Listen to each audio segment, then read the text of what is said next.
So Ivakren is going to speak to us on what if changes the path to self-love. Ivakren has been a coach for over 20 years, and she's an author and a speaker and the founder of the expansion method, the easy way to delete our programming that no longer serve us and install a new ones that align with our goal and vision. You can find more on that. You can find more on her website called ivakrinwallen.com. Ivakrin, the stage is all yours. Thank you so much. It's so good to be here and to share this. Is really, really my favorite topic. And it's something that I found out many years ago. I was so not in, to say I wasn't in love with myself is really an understatement because I couldn't stand myself. And what I want to share with you today is how I found a path to really enjoy time with myself it, through challenges. So the topic of what I want to speak to you is called What If Challenges Are the Path to Self-Love? So I want to start with asking you, do you know what the number one thing that people usually are most afraid of? It's not dying. It's not doing presentations on stage, and it's not being lonely.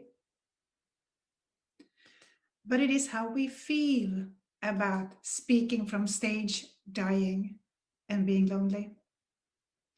And it doesn't even have to be those kind of things. Just think of a phone call that you had to make, but you thought to yourself, I'll do it tomorrow. And maybe you never did it. So why do we do those things? It's because they feel uncomfortable. And we don't like to feel pain. We don't like to feel physical pain. We don't like to feel emotional pain. So we do the best we can to avoid it. And normally we are not even aware that that is what we're doing. We don't want to be alone. So we binge watch Netflix, we eat and we drink just because it makes us feel better. And just look at all the commercials pointing at our pain and showing that their solution to get away from it, that they have the solution for that. I mean, you can gamble for money, you can buy beauty cream, travel to exotic places.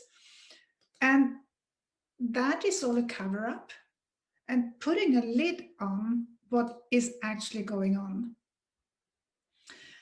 And that, my friend, is a good thing for the companies, but a bad thing for you. Because a buried feeling never dies. So we want to feel better, and we think that the solution is to avoid feeling bad. But actually, the uncomfortable feelings, they want us to feel better. They are carrying a clue for us to uncover, to rise up and feel better and stay better. They want us to understand. Let me share a story with you, a real life story. I live in a townhouse and it's 4 houses that are set together. And one day, a couple of years ago, in early August, someone was furiously banging on our front door. And I opened and there stood someone I've never seen before. And he was shouting at us or at me, "Your house is on fire, you have to get out." And I shouted to the family, "We have to get out, house is on fire." It was really surreal. And if I, then we just went out of the house, of course, and the only thing we could do was just watch the firemen do their job. And we just had the clothes we were wearing and the shoes on their feet. And our uncomfortable feelings, they are similar to the man banging on the door because it was really uncomfortable news. But had we stayed in the house, not wanting to hear what was going on, we would have risked our lives. So can you see how caring your uncomfortable feelings actually are? And we don't need to suffer Feelings are not the truth. They are filters that we see the world through. And we're always going to have reactions to what happens in life. And in the Western society, we are a head culture, and many of us are not aware of what is going on in the body. And a question I've asked many times is, how do you know that you have a challenge? And I usually get a puzzled face back. And my answer to that is, it's because it doesn't feel good. And because we are not used to notice what is going on in our body, it needs to scream higher and higher until the pain is so loud that we cannot not hear it. So if you want to join me in a little bit of an experiment and see where you are at this, how you feel, experience what is going on inside of you. Start with pinching yourself. And you can feel that. And if you pinch hard, it's a bit uncomfortable. You don't need to do that. And then put your hand on your chest and notice how that feels. Do you feel good? Do you feel happy? Joyful? Or maybe you feel sad and maybe darkness. And now put your hand on your stomach. How does that feel? Are you at ease or is it tense? Can you breathe properly? Or do you have a shallow breath? There's nothing right or wrong about these things, whatever you're feeling. What you are feeling are clues from your body to your brain. And when you can make these two cooperate, then you will step into your full power. I told in the beginning that I found my way to self-love through challenges. And I'm going to share a turning point in my life in this, because I used to have a knot in my stomach for years without even noticing it until it became so strong that I couldn't deny it anymore. And the defining moment for me was when I went to a party and I really felt I did not belong. I felt totally out of place. And I guess no one would have noticed if I was there or not. So I waited until I found a proper time to excuse myself so I could leave. And when I came home, I had this knot in my stomach and it was aching. So I pulled up pen and paper and I started to journal. And I asked questions to the pain. I asked what it wanted from me and why it was there. And I got answers. It said I did not belong. I should not try to be with friends with those kind of people because they're so much better than me. I should stay with my own kind, which is not the good ones. I kept on writing, and even though it was painful to bring all these ideas up and onto paper, I knew I could not run away from it anymore. And suddenly, the pain just went away, and I felt good. I didn't feel like I was less worthy anymore. And I remember how I was looking out through the window. I saw the trees, I saw the houses outside. They were the same as yesterday or the day before, but still they looked different. Well, it was me that was different. In that moment, I started to really appreciate myself, and my journey to loving myself got started for real. And the thing is that everyone likes challenges, but the challenges are different for different people. Some people, they climb mountains and others do crosswords. We like to be challenged as long as the brain believes that it's safe. So imagine that you are going to do something you haven't done before, like starting a business. And you start out enthusiastically and you have a goal in mind. And when you do the plan, it looks like it's just to take one step at a time and you will get there. But I'm sure that Every one of you that has set up for something new knows that it doesn't work that way. We always get challenged. So let's pretend to go back to this person who wants to start a business. He needs to sell. And he has this idea of what to sell, and he has 10 people, and everyone says no. What happens? Well, he's probably going to start doubt himself. I'm not good at this.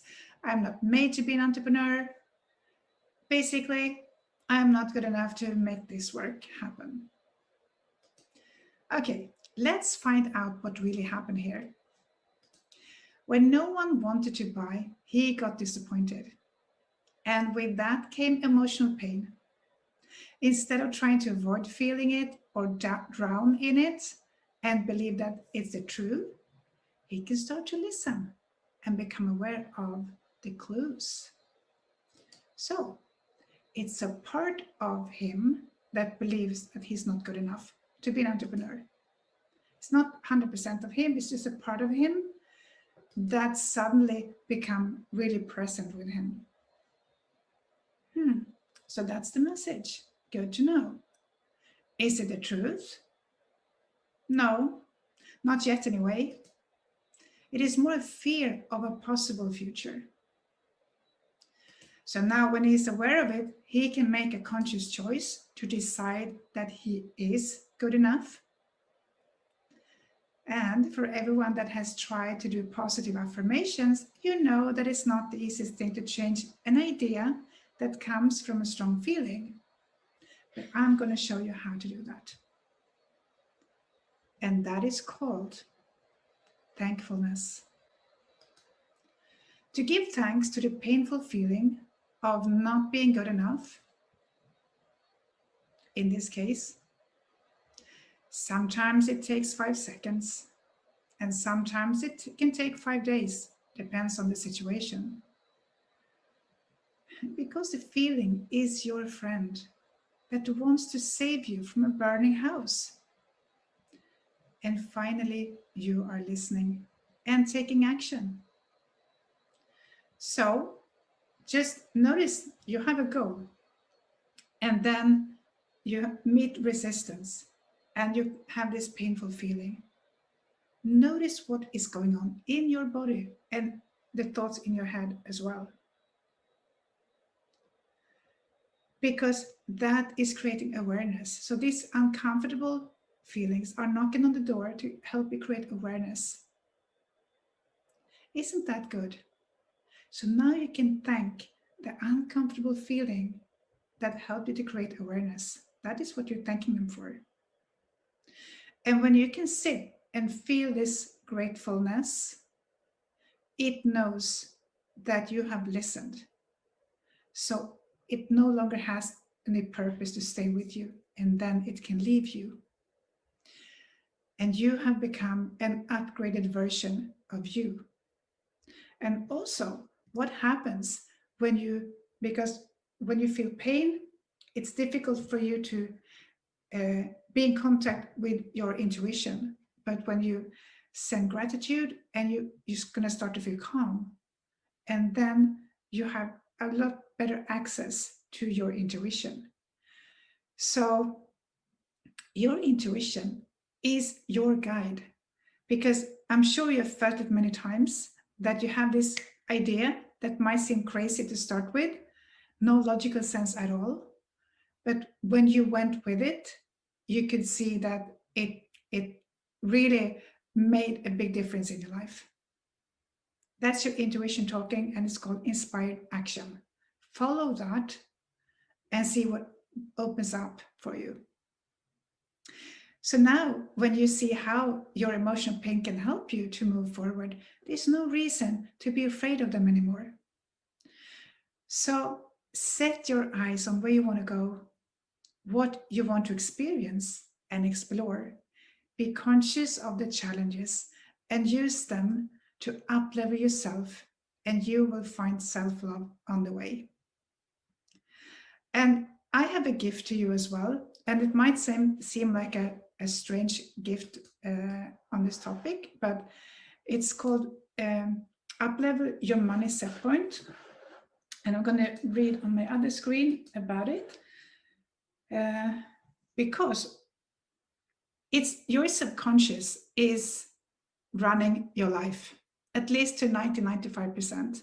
And we have all these programmings in our system, and the body is the vehicle that we can understand what is going on in our subconscious. We can also see it in our real life, because the results we get in real life, they are coming from our choices that we have made on the way. And most choices we make unconsciously or subconsciously.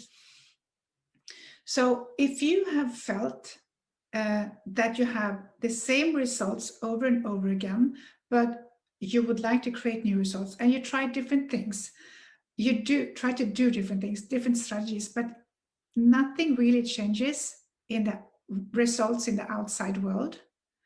And maybe if you're frustrated and angry and hopelessness, that are the messages I was talking about.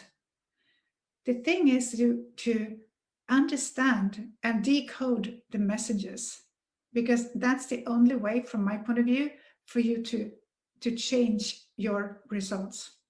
And you can do a crash course. You can move, like headstrong into challenges, and like break through, like a martial art person that can crack cement blocks with their hand. You can do that if you're really, really headstrong. But most of us are not like that. I know I am not. So then it's so easy to get stuck in our limitations and actually believe in them, because they feel so true. And so what I provided for you is something I call how to find love to oneself by using money as a tool to find what is stopping you. Money is such a good thing to work with, because we have so many, the relationship to money is so difficult, because we have it from our culture we grew up in, from our parents, how they were talking or not talking about money, how they were handling money, and if we reacted to it or not. So I met people that they can easily attract money to them, but they can't keep it. It's like they're spending it on things, on everything. I don't know what they're spending it on, but they just go away. Then there are people that have not easy to attract money, but they can save, so they can live a good life anyway. And then as soon as you feel some kind of stress or some kind of discomfort regarding money, in whatever shape or form, there's a message hidden in there. And the thing is that using money, that we have to, everything, we see money every day, maybe not real money, but the results of money. The computer we're using right now, it's coming because I paid money for it. So we touch money every day. And therefore, it's a good tool to use to reach a deeper level into the subconscious mind, and to change whatever is going on. A lot of times it's about self-worth, but it's also about other things: fear of rejection, fear of being visible, all kinds of things. And when you release those patterns, using money as a tool to reach your subconscious mind and the limitations and transform them, you will see that the results will also show up in other areas of your life. So when we go to the root cause of it, because a habit you have is usually something that shows in different areas in your life. So when you use one place to find it, if you understand what I mean, you will release it in several areas in your life as well. So it's a free course in 4 modules. And the main thing is to help you find the messages. And with that, I mean the limitation, the uncomfortable feelings. And when you're willing to see those, then you can create magic in your life. Yeah.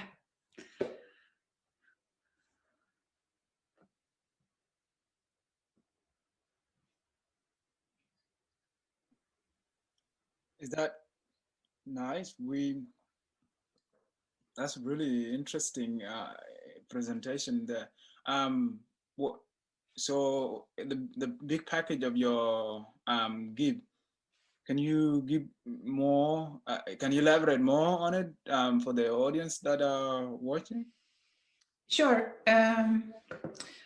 So the uh, everything builds on creating awareness, because when we create awareness, we have to decide what we want to create, because we are amazing creators all the time. And if we have things in our life that we're not happy with, we still created it. And the more we can take responsibility for what we create in life, the easier it will be to recreate into something new. It's so easy for people to say, well, because it's snowing here, I cannot do this or that. I'm going to wait. Yeah, you can do, but you can also adapt to the situation that you cannot do anything about. It's your perception that changes your reality. So setting a goal for what you want, and it's really good. A lot of people have difficulty to set goals, and a good way to start setting a goal, if that's the case, is to look at something that you are not satisfied with in your real life here now, and turn it into the opposite. Don't make it complicated. Just simply turn it around, make it the opposite. And the more specific you are, the better it is. I usually say that communicating with your subconscious mind is like talking to a 5-year-old. You have to be specific in the instructions. Otherwise, it can be misinterpreted. So, and just as an example of that is how we adults usually talk to each other. We understand what we mean, but we don't always say what we mean. So many years ago, I think my son was like 6 years old, and I was going to drive to the store to buy some food, and I had borrowed a book from a friend that lived on the way to this store, and I said, "Yeah, but I can give the book back to her while we're passing." And then he looked at me and said, "Well, how can you give the book back to her if you're passing her?" Yeah. so so Yeah, so and that is also how the subconscious mind understands the instructions. So we have to be specific. yeah. And so and let's take money, for example. Like yeah, I want to make more money. Yeah, I'll give you That's more $1. money. Yeah, that's more money. So I'm sure that that is not what you really want. So you have to be specific. How much money do you really want to make? So, so that is setting a goal, creating awareness of what is in the way. Yeah. So then I ask, so why is this not going to happen? Maybe a strange question, you might think, but that is creating awareness of what is standing in the way. Yeah. It's like getting at the bottom of the root cause. What is keeping you? Why aren't you there yet? And yeah.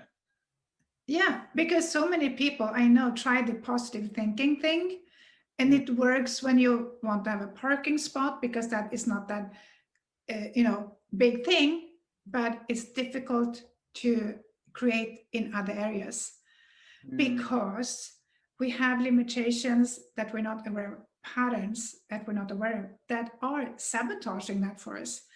So by creating awareness around them, um, we learn more about ourselves, and Yeah. we see what needs to change, because it's always about up leveling ourselves into a new state, a new higher version of yourself. And Mm. it's not about you becoming a different person.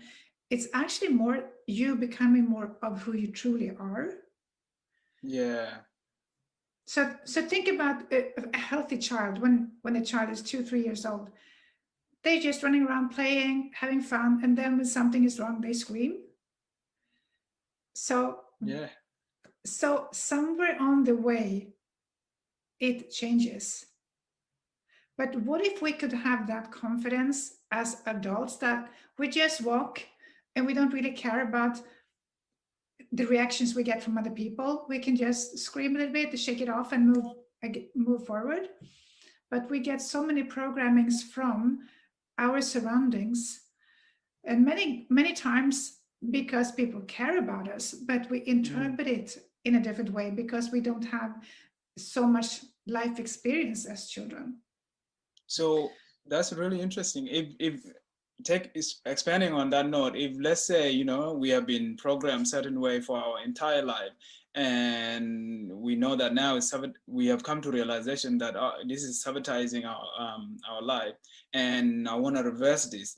Do you have a few of the, you know, tips or suggestion of how you could channel that part of you and say, okay, like I have strategic practices that I can use? Yeah, and one of them was what I shared in my talk, the creating awareness, notice what it is, and get the message that, I don't feel like I'm made to be a business owner, maybe, or I'm not good at this. Something that happened to me recently, I made a mistake, and then I could really feel the pain. It wasn't a big mistake, but I could really feel the pain of making the mistake. And I realized that I had an idea that I was not allowed to make mistakes. I had to be perfect all the time, which is, I mean, it's not possible to be a human being and be perfect all the time, not making mistakes. But a part of me said it was not okay for me. So by acknowledge that and say, okay, that's a thing that I've been going with my whole life. It's time to change that, to allow myself to make mistakes. So that's the hidden message in this pain. And when I see the message and acknowledge it, and I also in the bio when you're presenting me, as you said, I'm the founder of the expansion method. That's a really easy and quick way. And on my website to transform things like that. So on my website, I have a couple of recordings of people where I happen to go through it, so people can experience it. Cool. So that is also possible. Yeah. Thank you. We're probably gonna land. We're gonna call it off in a minute, but it has been really honor to listen to your speech and get really good insight of, you know, self-love, how to, you know, tune into our inner energy. So I'll probably call it off here. And for those listeners, all the detail for the free gift will be up on our dashboard. So don't feel like, go up there, you will find all of the goodies that she's offering. Thank you so much for having me here. I really appreciate being here. It's been a pleasure. I stand for love. Do you? Hey, this is Captain Lou, and I stand for love, baby. Do you? Do you? Do you?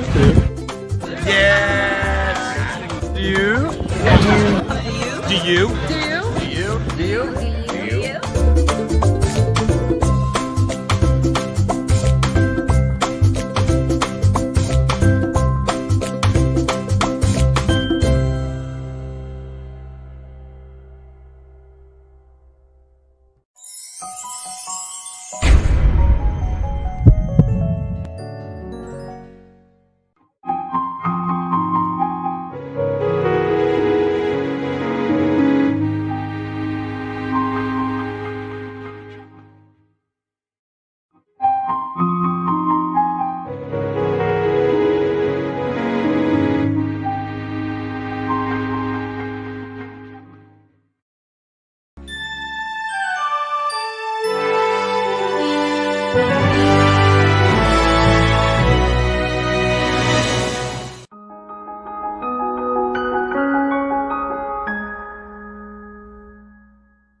Welcome everyone. Welcome to another session.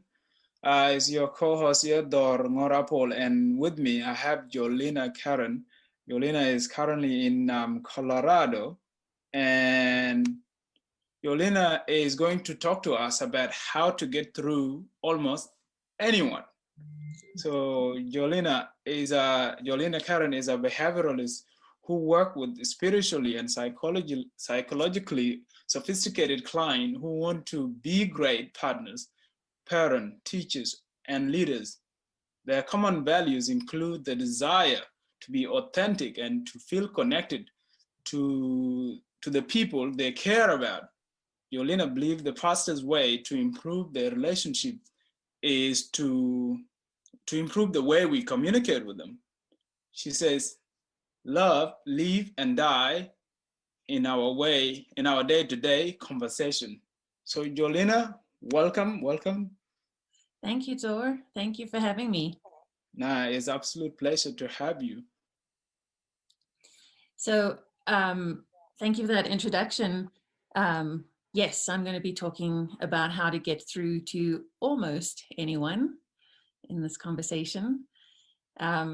I do have a slide deck, and I think I am going to use them, but I would love to have you chime in anytime you have questions, because I am, after all about conversations. So if that's all right with you, I will do that. Yeah, absolutely. Do that, and then if you don't mind, I will jump on, ask question as you go. Absolutely, please do. Okay, so I'm going to share my screen. I'll put this. Give me 1 second here. There we go. And I'm going to share the screen. I think that should work. There we go. Okay, so as Zor said, I'm Jolina Karen, and my goal is to help people get through to just about anyone. I'm a healer, a teacher, and a coach, with a mission to bring science and spirituality together in order to make sense of the human experience, especially as it pertains to healing the divides between us. So I'm wondering if you can relate to this. Most of my clients show up with some degree of anger or frustration or sadness because they're feeling a disconnection between themselves and somebody that they care about.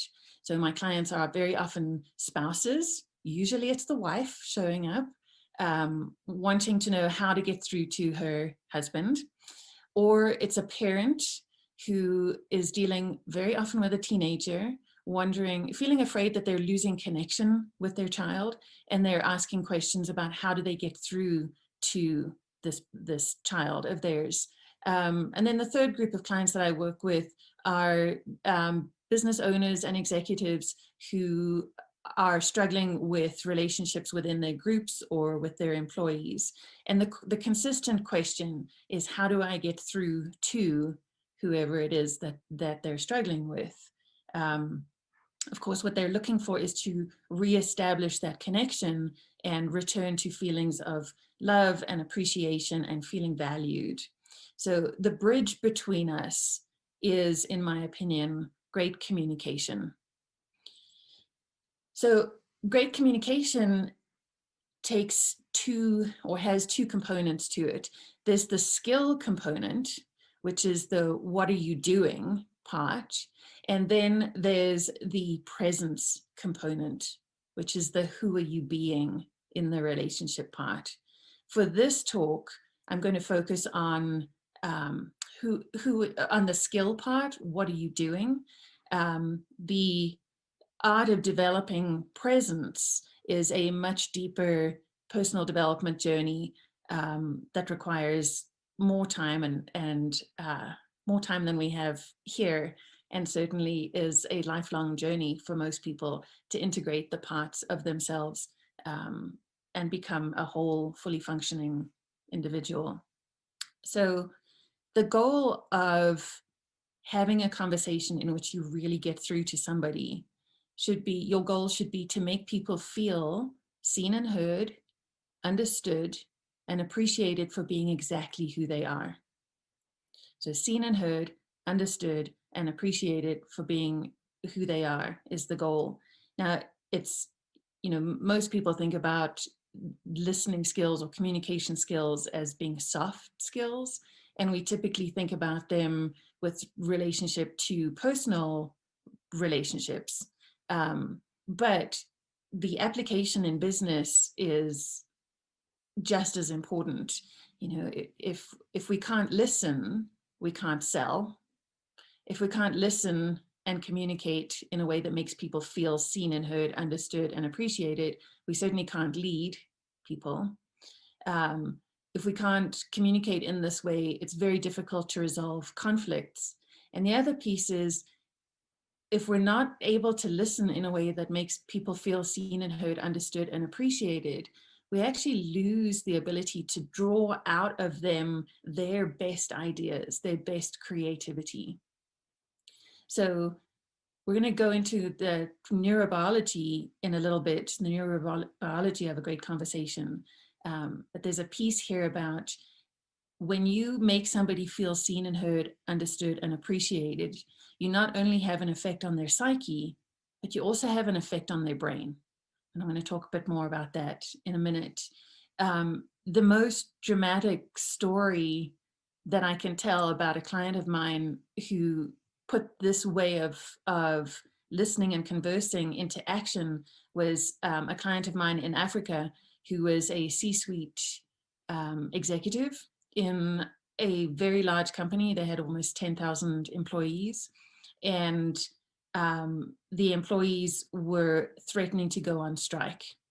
Now, my client had actually hired me to help him with his personal relationships. There was some stresses going on at home, and he hired me to help him manage his emotions and communicate more effectively with his wife and children. The situation at home was so stressful that he actually took a 3-month sabbatical. And when he went back to work, the strike negotiations had been going on for 11 weeks and they had gotten nowhere. So they were in their final week of negotiating, and the CEO asked him to go in and see if he could just do anything. I got a phone call from him 4 days later with him saying that he said, I used to think I was a good negotiator, but he said, I've never experienced anything like what just happened. And it's all thanks to what he had learned from me on how to make people feel seen and heard, understood and appreciated.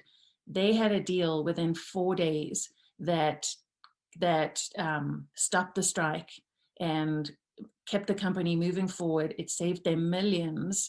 And he was ultimately promoted to CEO of the company. So oh, wow. I thought on this Love Week, making our businesses vehicles for peace in the world, I thought I would share that story of how listening in this way can have such a huge impact on both the bottom line of the company, but also the well-being and the contentment of the employees in the company. Yeah, wow, that's so important. I think being one of the things that is really underestimated is power, being there and holding space for someone and listen and let them feel like, you know, they're being heard, they're being understood, they're being appreciated. And I think nowadays when they speak of like emotional EQ and all of that, I feel like it's essential for business to thrive. And I'm really is a testimony hearing that again.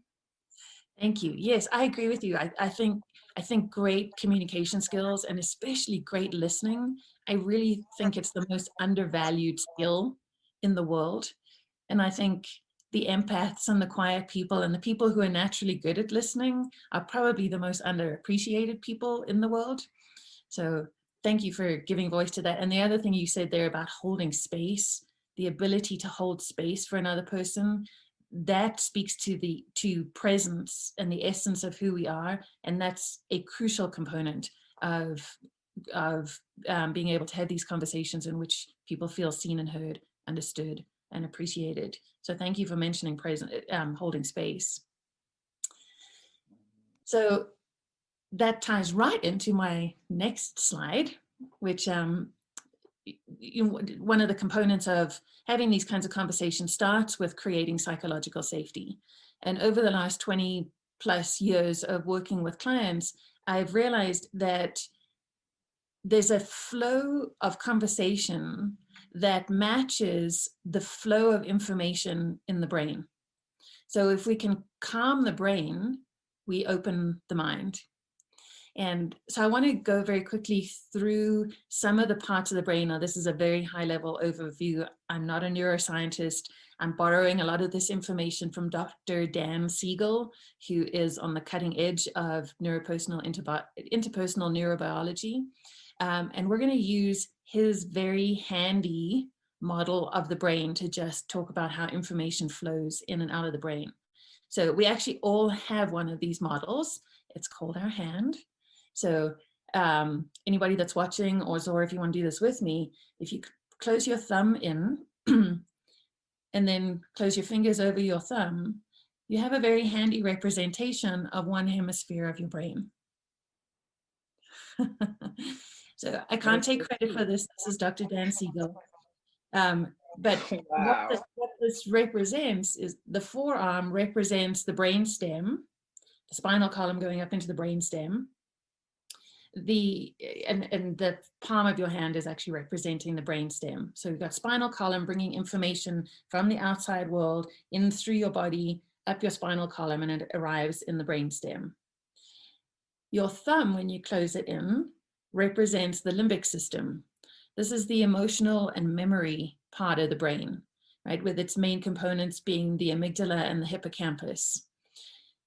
If we close our fingers over our thumb, our fingers represent the frontal cortex, right? So this is where our high-level executive thinking comes from. This is where our problem solving happens, language happens there, and so on.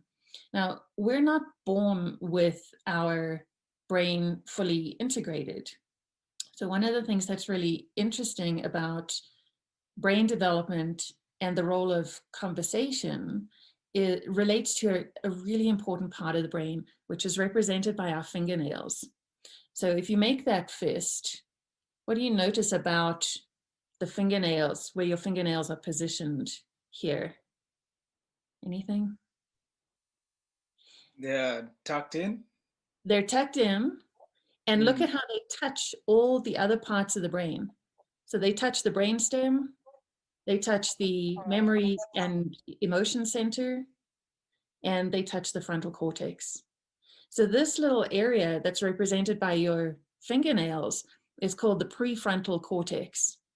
And this, to me, is the most important part of the brain because it has these 9 functions. It's the prefrontal cortex that gives rise to self-regulation, emotional regulation, attunement to others, our ability to feel what they're feeling. It modulates our responses, gives us response flexibility. It modulates fear, our fear responses. It's the seat of intuition and insight and morality and empathy.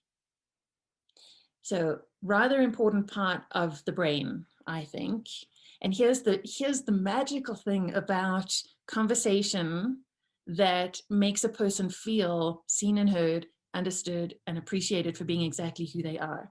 There's only one thing that's been shown to grow the neurons in the prefrontal cortex, and that is the experience of feeling known.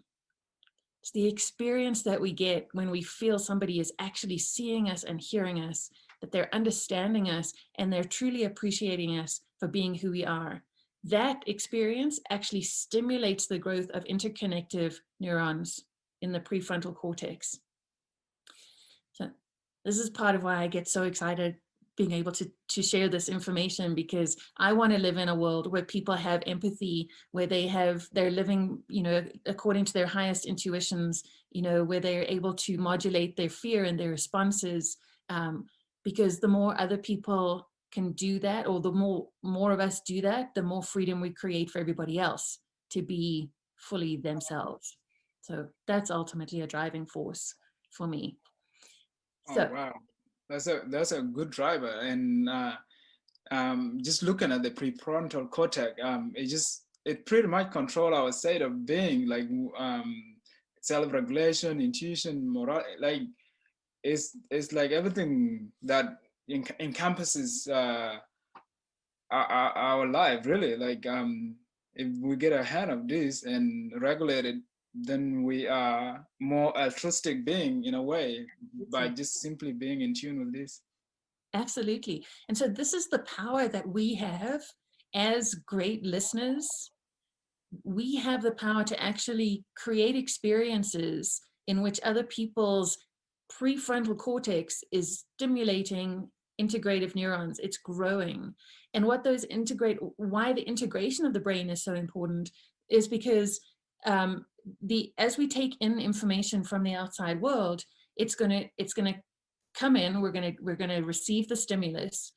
It's going to go to our memory and emotion center, the limbic center, and we're going to compare the stimulus to things that seemed like it in the past. We're going to remember what that felt like.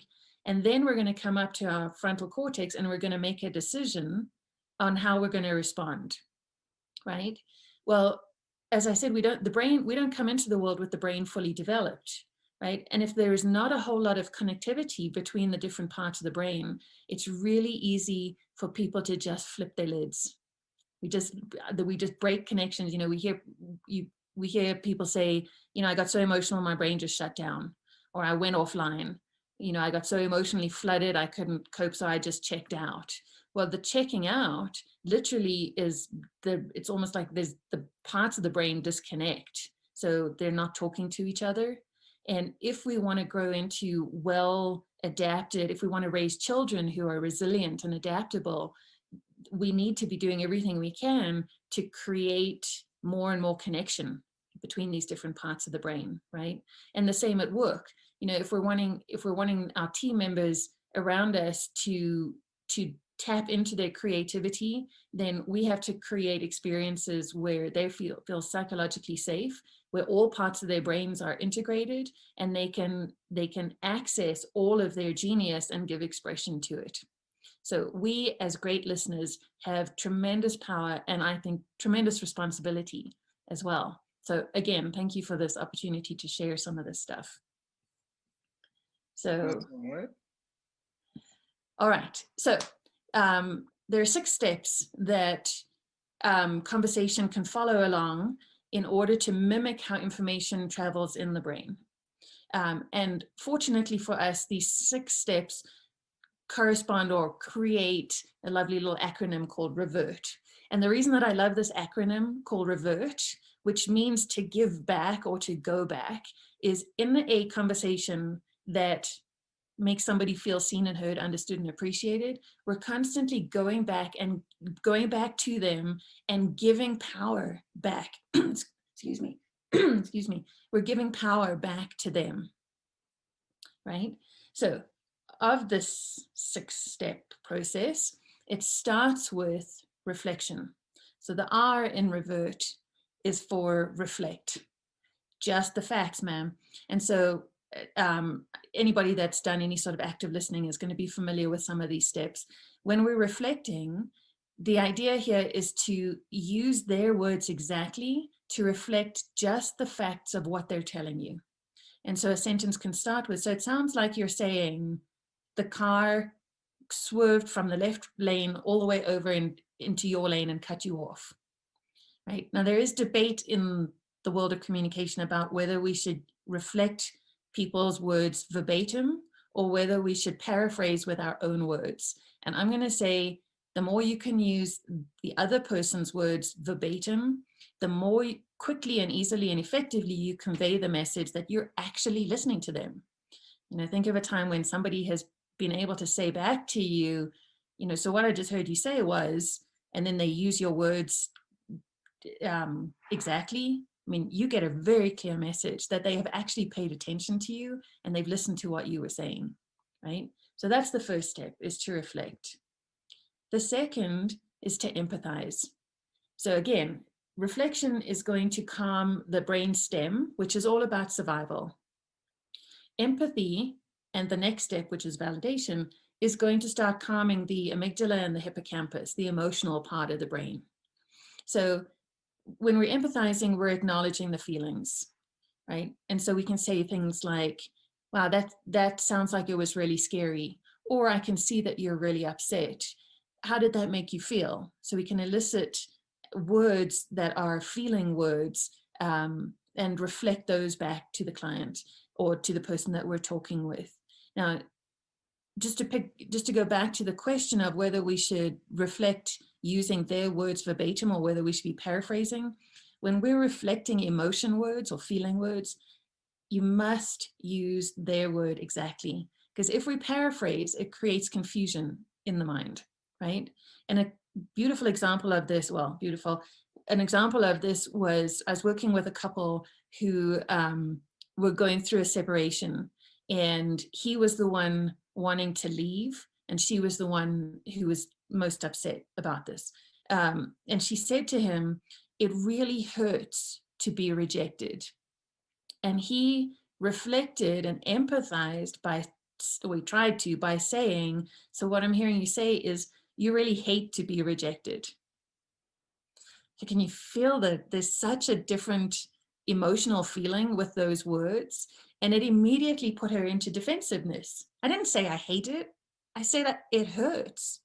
So if you're wanting to make somebody feel seen and heard, understood and appreciated, I think it's wise to use their words, especially the feeling words, as much as possible. So the next step is to validate. A lot of people get empathy right. A lot of people are really good at saying, oh my gosh, I feel with you, what you're saying, it sounds really upsetting. I can see that you're sad, etc., etc. Where a lot of the step that a lot of people miss out is validation.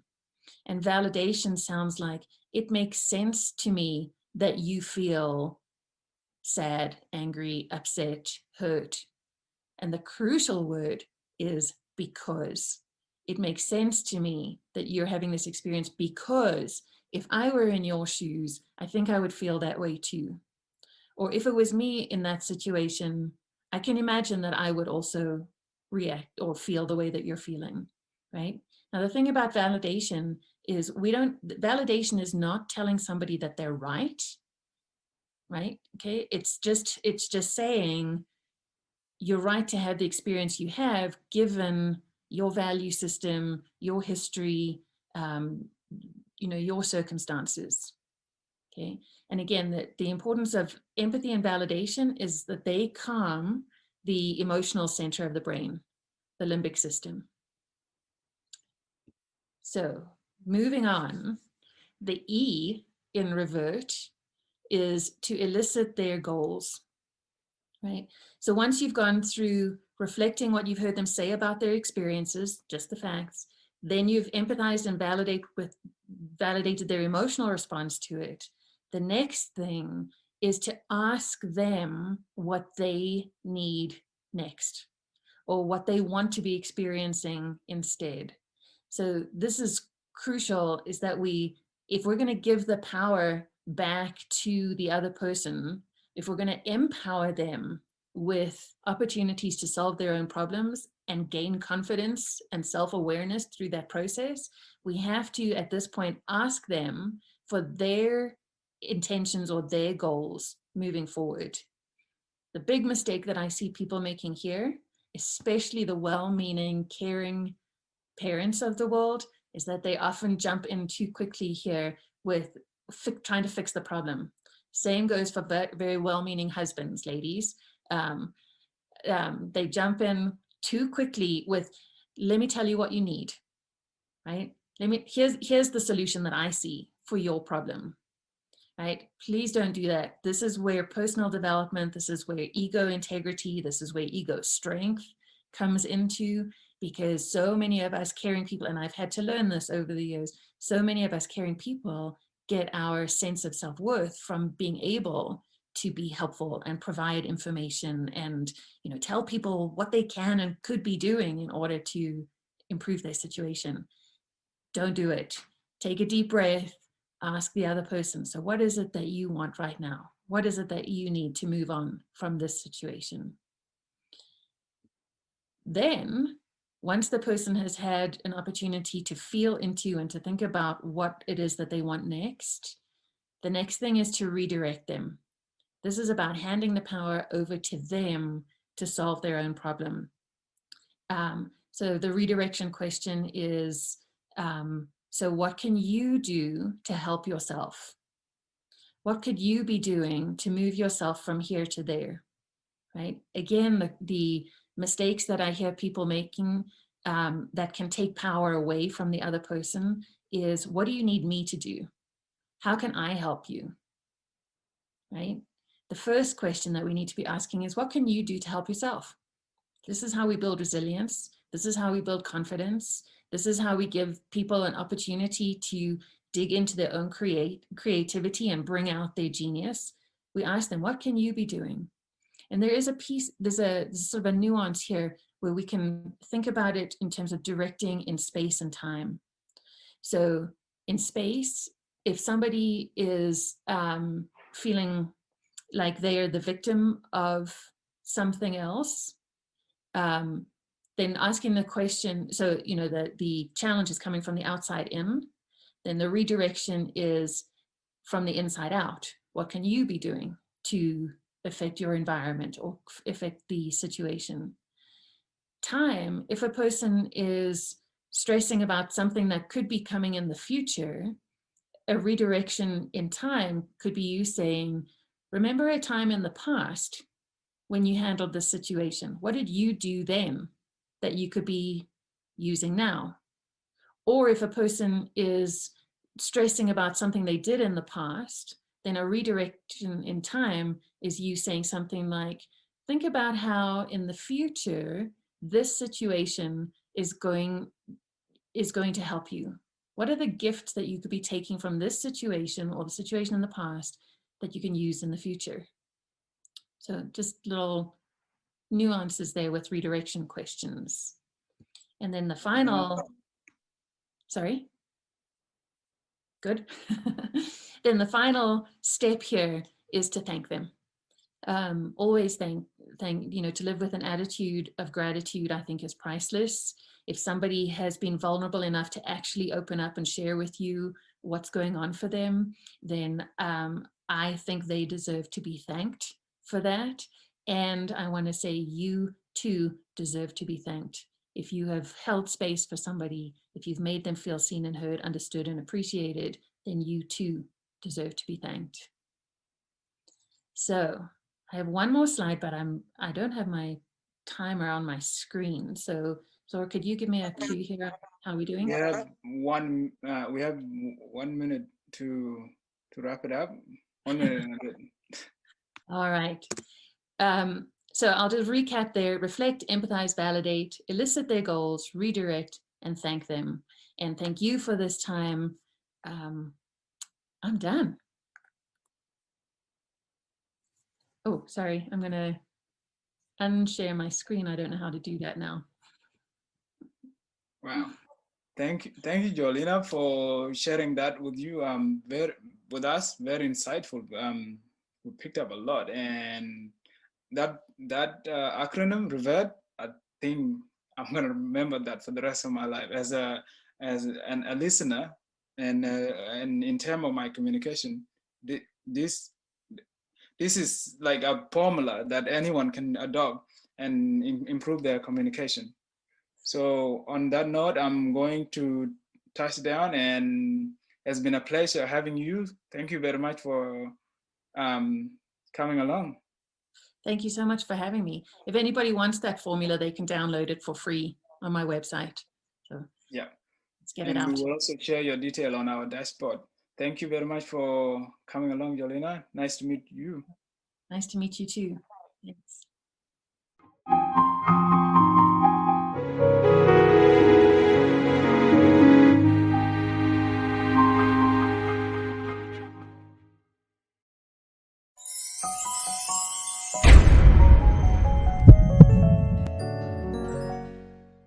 Audio Jungle. Hi, Zor. Hey, Kay, how are you? I'm good. How are you doing? Good. So Awesome. You are our next guest, and I'm gonna give you the stage in a minute. Just a quick brief. I know Kay from another mastermind that I'm part of, so it is absolute honor to actually introduce her to the stage. Well, Kay is going to speak to us on ignorance is a bliss. That's the topic for her presentation today.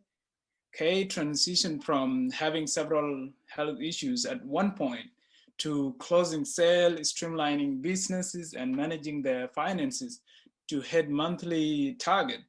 She's able to help many people find their true potential and achieve the goal that they never believed were possible before.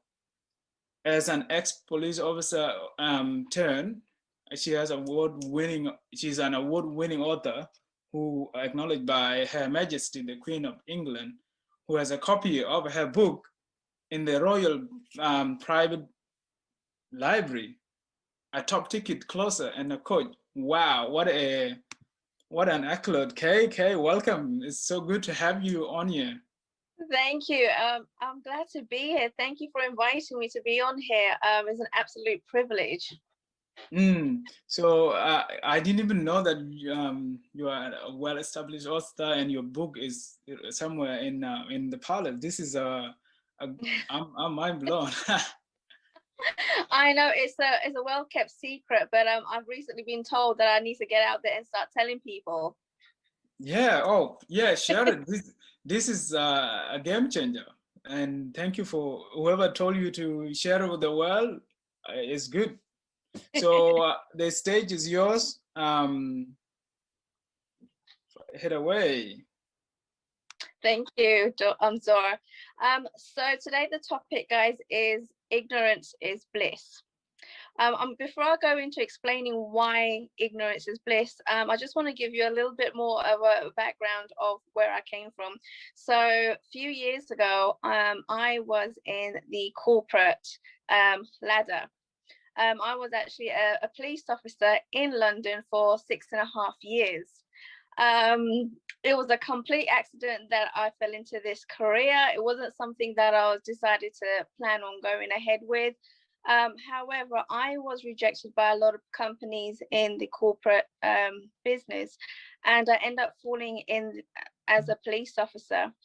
Now, I see that as a blessing because I have experienced and seen a lot of negativity just being in that job role, but it also gave me the opportunity to appreciate the good in life, because I've seen the negativity, which most people have only ever seen on TV. Now, I can give you a lot of different stories of what I've seen, but I'm not going to go into that now because I've got so many of those stories. However, whilst I was doing the role as a police officer, I didn't realize how much I was overwhelmed with, how stressed I was, how much anxiety was put onto my well-being, my body. And one day I remember waking up one morning, jumping into the shower, and as soon as the hot water hit my body, my skin started burning. I was like, oh my God, what is going on? I jumped out of the shower. I went straight to my mirror and found out my entire body had come out in a rash overnight. I had no idea what had happened. I went to sleep the night before perfectly fine, and I woke up with a full-on rash. To cut the story short, I was immediately taken to the hospital. I had tests, exams, everything done on me to find out what was going on. And while I was waiting in the consultation room for the doctor to come back with my results, I remember him walking into the room. And the first thing he said to me, and he looked me straight in the eyes when he said this, he goes, "You were lucky you got here when you did." So I said to him, "What do you mean? What's going on?" And he said to me, "If you didn't get here when you did, your throat would have closed up." So at that point, the first thing that kind of went into my head was, what if my throat closed up while I was asleep? I would never have seen the next day, right? And the next question was, how did this happen? And when I asked him this question, he said to me, this kind of rash is actually brought on due to stress. Now, we all know that stress is the #1 killer, and it creeps up on you. That's why it's so scary. Now, what I experienced is that the environment that you have around you has everything to do with your well-being. And at that point, I realized me working as a police officer isn't doing me any good anymore. And although I've learned a lot of life skills doing it, I had to make a change. And that's when I decided to quit. So from saying all of that, there are 4 things that I've learned whilst I was a police officer, and then transitioning into being one of the top closers, then achieving an award, being an award-winning author, and having my book in the Queen's Private Royal Library, even being interviewed on TV in New York about my book. I felt like I accomplished so much more once I left the corporate ladder and started achieving what I want to achieve personally. And I want to go through the points with you on how you can prevent, or if you feel that you're already in that state of mind, how you can overcome fear, anxiety, overwhelm, and ultimately stress. Because combining all those 3 will ultimately put you in a state of stress, right? So first of all, with the kind of time that we're living in, media is going to be one of the main causes of causing you so much anxiety and stress and overwhelm right now because of what's going on in the world. Okay, so what I would suggest you do is stop listening to the news. Get rid of the social media. Stop putting on the news when you put on the TV. Stop the radio. You don't need to be around all that negativity and scarcity, because that's what the media is actually teaching people right now. Okay, and we all know that there's so much repetition. Everywhere you go, you're going to hear all this negativity that's going around in the world. I mean, in the UK, we've had not only the pandemic, but we've had, the Brexit and all the negativity that's come through that. We've had riots all over the world. Right, we've had that presidential election in the US that caused so much stress on people, right? So, and we know the repetition and repeating and hearing the same thing isn't going to do any good for your mindset or your well-being. So instead of listening to all the negative repetition, we need to switch that and think about all the positives that we have. Regardless of everything that's going on in the world, there's still positives that we can actually focus on. Okay, so stop listening to social media. Now, it is good to be aware of what's going around the world, right? But I guarantee you there's someone in your life that's going to say to you, oh, did you hear this? And did you hear that? And you're not going to be able to stop that, right? So you are always going to be updated what's going on the world. But to get back that control, try not to switch on the news, the radio, social media, and be bombarded with all this negativity. All right. So the next thing I want to speak to you about was being kind to yourself. Now, there's 2 elements on this. First of all, if you have someone that you are responsible for, whether it's looking after the elderly, or if you have kids that you're looking after, if you're a parent, right? If you don't look after yourself and take care of your own well-being, there's no way that you're going to be able to manage to take care of everybody else. Now, this goes for business owners as well. Okay, as a business owner, it's your right to take care of yourself first and make sure that if you need to recharge, whether that be meditating every day in the morning, or if that means reading a chapter in a book, or even putting some music on. I love putting music on in the morning that gets me dancing and moving around, and I'm sure a lot of you guys do too. But whatever it is that you need to recharge to kind of get that bounce back on a daily basis, so you don't fall into, the hole that you don't need to be falling into, then do it. Go ahead and do it. And if that means that you have to take care of yourself first, then that's what you need to do in order to take care of somebody else. If you don't take care of yourself, there's no way you're going to be able to take care of your clients or your elderly parents or your kids. Okay, so that is the second thing that I suggest that you do, and you do it on a daily basis.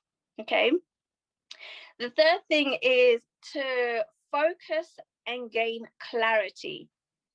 And what I mean by this is when you start to recharge and you start to focus on yourself, you can also focus on the things that you want to achieve in your personal life and in your business. You will then start to gain clarity as to what steps you need to do in order to achieve them, right? So once you start focusing, you need to then also gain a healthy routine and then start prioritizing and taking the steps that you need to take in order to achieve your goals. Okay, guys, I can't express how important it is to take back control, because as we know, what we've learned is that the world doesn't adapt around us. We have to adapt around the world. And it's our responsibility to take got to be responsible for that. Now, the fourth thing that I want to speak to you about is prioritizing and organizing and then gaining structure. Now, what I can tell you is I love organization. I love it. Some people say to me that, oh my God, you've got OCD. It's not OCD. I just love structure, right? And there's nothing wrong with that. I can tell you most entrepreneurs love organization because it means eliminating chaos. And nobody can focus or gain clarity or work towards their goals around any chaos, right? And what that means is once you kind of prioritize, okay, I need to do X, Y, and Z, and you can organize the steps that you need to take in order to achieve those goals and then gain the structure, then you'll be able to kind of see, okay, what elements, what areas that you need to focus on, what things that are probably taking more time than others.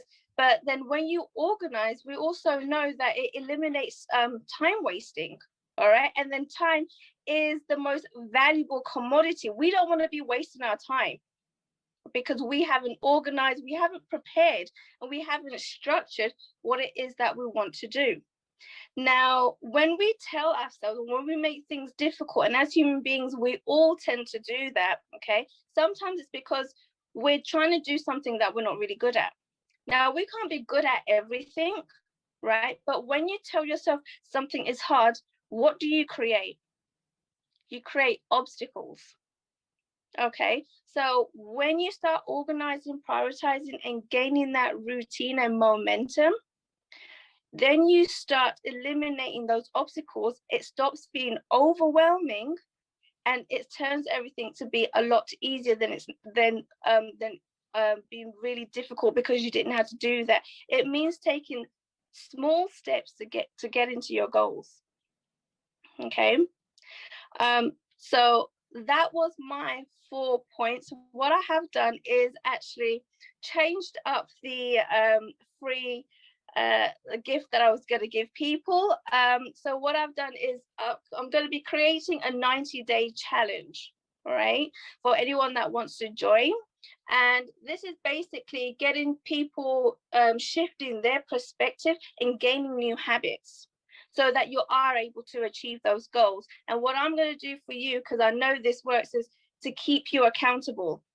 So we're going to be discussing what goals, be setting goals, what the targets are, what challenges that you've been facing, and what opportunities will be arising from it. So if you want to join my 90-day challenge, I'm sure Zor or Ken will be able to let you know where you can communicate that with me from. And what we can do is get that organized. We'll be putting you all on a Facebook group and we can get started on the 90-day challenge. Now, I've got to let you know that this is for people that have no issues with being raw, real, and relentless in gaining their goals. Now, if you really want to be pursuing your dreams and you really want to achieve those, then join me on the 90-day challenge and we're going to get that done. That's pretty generous offer, Kay. And we for the listeners streaming in, all of that will be on our dashboard at wellloveweek.com/dashboard. Head up there and you should be able to find that detail there. So I didn't put that on the original thing. That was something that I decided to do today. So I don't know how to get that information over to you and Ken, but please do let me know. We'll coordinate it with the team behind the whole thing, so that we'll get those one up to you. All right, brilliant. I think Rochelle is listening on, and we'll be good. Yeah, very interesting, Kay. So what with your journey so far, what has been like, what has been the key learning, like that one key learning that I can say, okay, like, yeah, it is a major takeaway throughout, from police and being up to being, a well-established author, that is best-selling author? So the biggest thing that I would say to people, that what I've learned in my experience, is perspective. Perspective is everything, and you can either take it as a negative or you can either take it as a positive. Now, you just got to be able to have that shift in your mind to take things as they come and shift it to an opportunity rather it being a challenge for you. So that's what the main thing that I will tell anyone is all about perspective. So I was just going to say, so for example, what's going on in the world, you can either, hate everything that's going on and just live in misery, or you can take it as an opportunity to learn something else and let it, and just so you are able to grow. Maybe you can learn a new skill that you never thought of doing before because you were so much in your comfort zone. Now it's taking you out of your comfort zone. Let's go get it and let's do it and let's achieve the dreams that you've put on hold just because you've been in your comfort zone. Absolutely. I just to add to that, I think perspective is very important, and it builds the layers of how we take things. Really, like, I think I had this, I read this from somewhere before, that everything is to do with how we respond to things. Like our relationship with what is real is all to do with our dimension of truth, what we take to be the absolute truth. And for us to be flexible in our perspective and have like an honest assessment of where we are, because sometimes we could let our ego guide fast our eyes, and we're like, okay, yeah, our way is the only way. Right, exactly. So it's but that's another thing. So when you stop allowing negativity to block your mind, you also allow opportunities to filter in. You get to be creative, right? And as a business owner and having to adapt to what's going on with the world, you have to be creative and be creative in your business, right? So you got to allow opportunities to come in and just filter out all the negativity. And as I'm not an author yet, but like this question is around being author and like the journey. When you transition from your corporate world and got into the world of writing, what how did you go all about it? Like, what, just for anyone who want to be an author and want to write a book and pursuing their entrepreneurial path, like, yeah, like a new starter, what advice would you give them? Okay, so me wanting to write a book was something I've wanted to be for years. That was one of my dreams. It was actually on my vision board while I was a police officer, right? And I was like, I don't know when it's going to happen, how it's going to happen, but it's going to happen at some point, right? And that was always in the back of my mind. This is going to happen, it's going to happen. And as I kind of started putting away from all the negativity and shifting my mindset, I then was presented with an opportunity to write my book and found a publisher. Yes, so I actually worked with a publisher. I worked with someone who actually teaches people on how to write a book, how to structure it. His name is actually Raymond Darren. And so he and his team were one of my coaches as to how to get this created. But what I had been doing, because I knew this was something I always wanted to do, is I already started writing example scenarios of what I wanted to add in my book on the computer already. So I already had some of the main bits, but I didn't know how to put it together. So essentially, I got a coach that showed me how to do it. Nah, thanks for sharing that. No worries. You're welcome. All right. And what with your service, like your coaching service and can you elaborate more on that for the listeners that would like, so that they know when they sign up for the 90-day challenge that you're presenting? I know you touched a little bit based on it earlier, but can you elaborate more on the service that we're expecting when they sign up with you and be part of your program? So this is a free 90-day challenge. Okay, and what's going to happen is going to be a private group of people who are wanting to basically achieve their dreams, and we're going to together as a group, we're going to kind of sit down together, find out what it is that you want to achieve, whether it's going to be in your personal life, your business life, or a bit of both. Okay, we're going to then start setting targets for ourselves. What is a deadline? What steps do we need to take?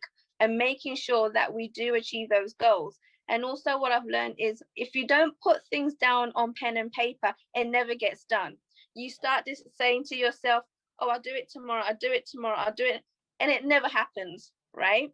So what I'm going to be doing is I'm actually going to be taking a lot of notes down from every single member and making sure and keeping them accountable that they are meeting their targets, all right? They have made goals for themselves, and basically that they achieve them. Accountability is the key. I think that's where everything is built, or that's where everything falls up. And do you know why I decided to do that? I had a conversation with someone today, and I remember a few years ago, I was trying to get fit and healthy. And I decided to get a coach because my motivation getting fit and healthy, I know I got to do it, but it's zero. It literally is zero, right? So I was like, I got to get a coach. I got a coach, and I remember my coach, she was amazing. Like, she kept me accountable to the point where I remember she told me I need to come to the park one morning during winter. And anyone that knows me knows I do not like the cold weather. Right, I hibernate during winter, okay? And I basically said to her, I'm not coming, I'm not doing it, I'm not going to the park, I'm staying in bed, at home, in the warmth. She ended up coming to my house, right? Coming into my bedroom and pulling me out of bed and telling me, let's go, right? And I actually went because she kept me accountable to that point. Right. And I'm not saying that to my members, I'm going to fly over to their homes and make sure they do it, because I won't be able to do that right now. It's not going to happen, right? Especially when there's no flights anyway. But I am going to be keeping them accountable to the point that they do start achieving their goals and seeing a difference and being able to improve in making sure that, you know, they actually do what they set out to do. Well, we in for a treat. Is absolute gift. All Yes, right. Mm.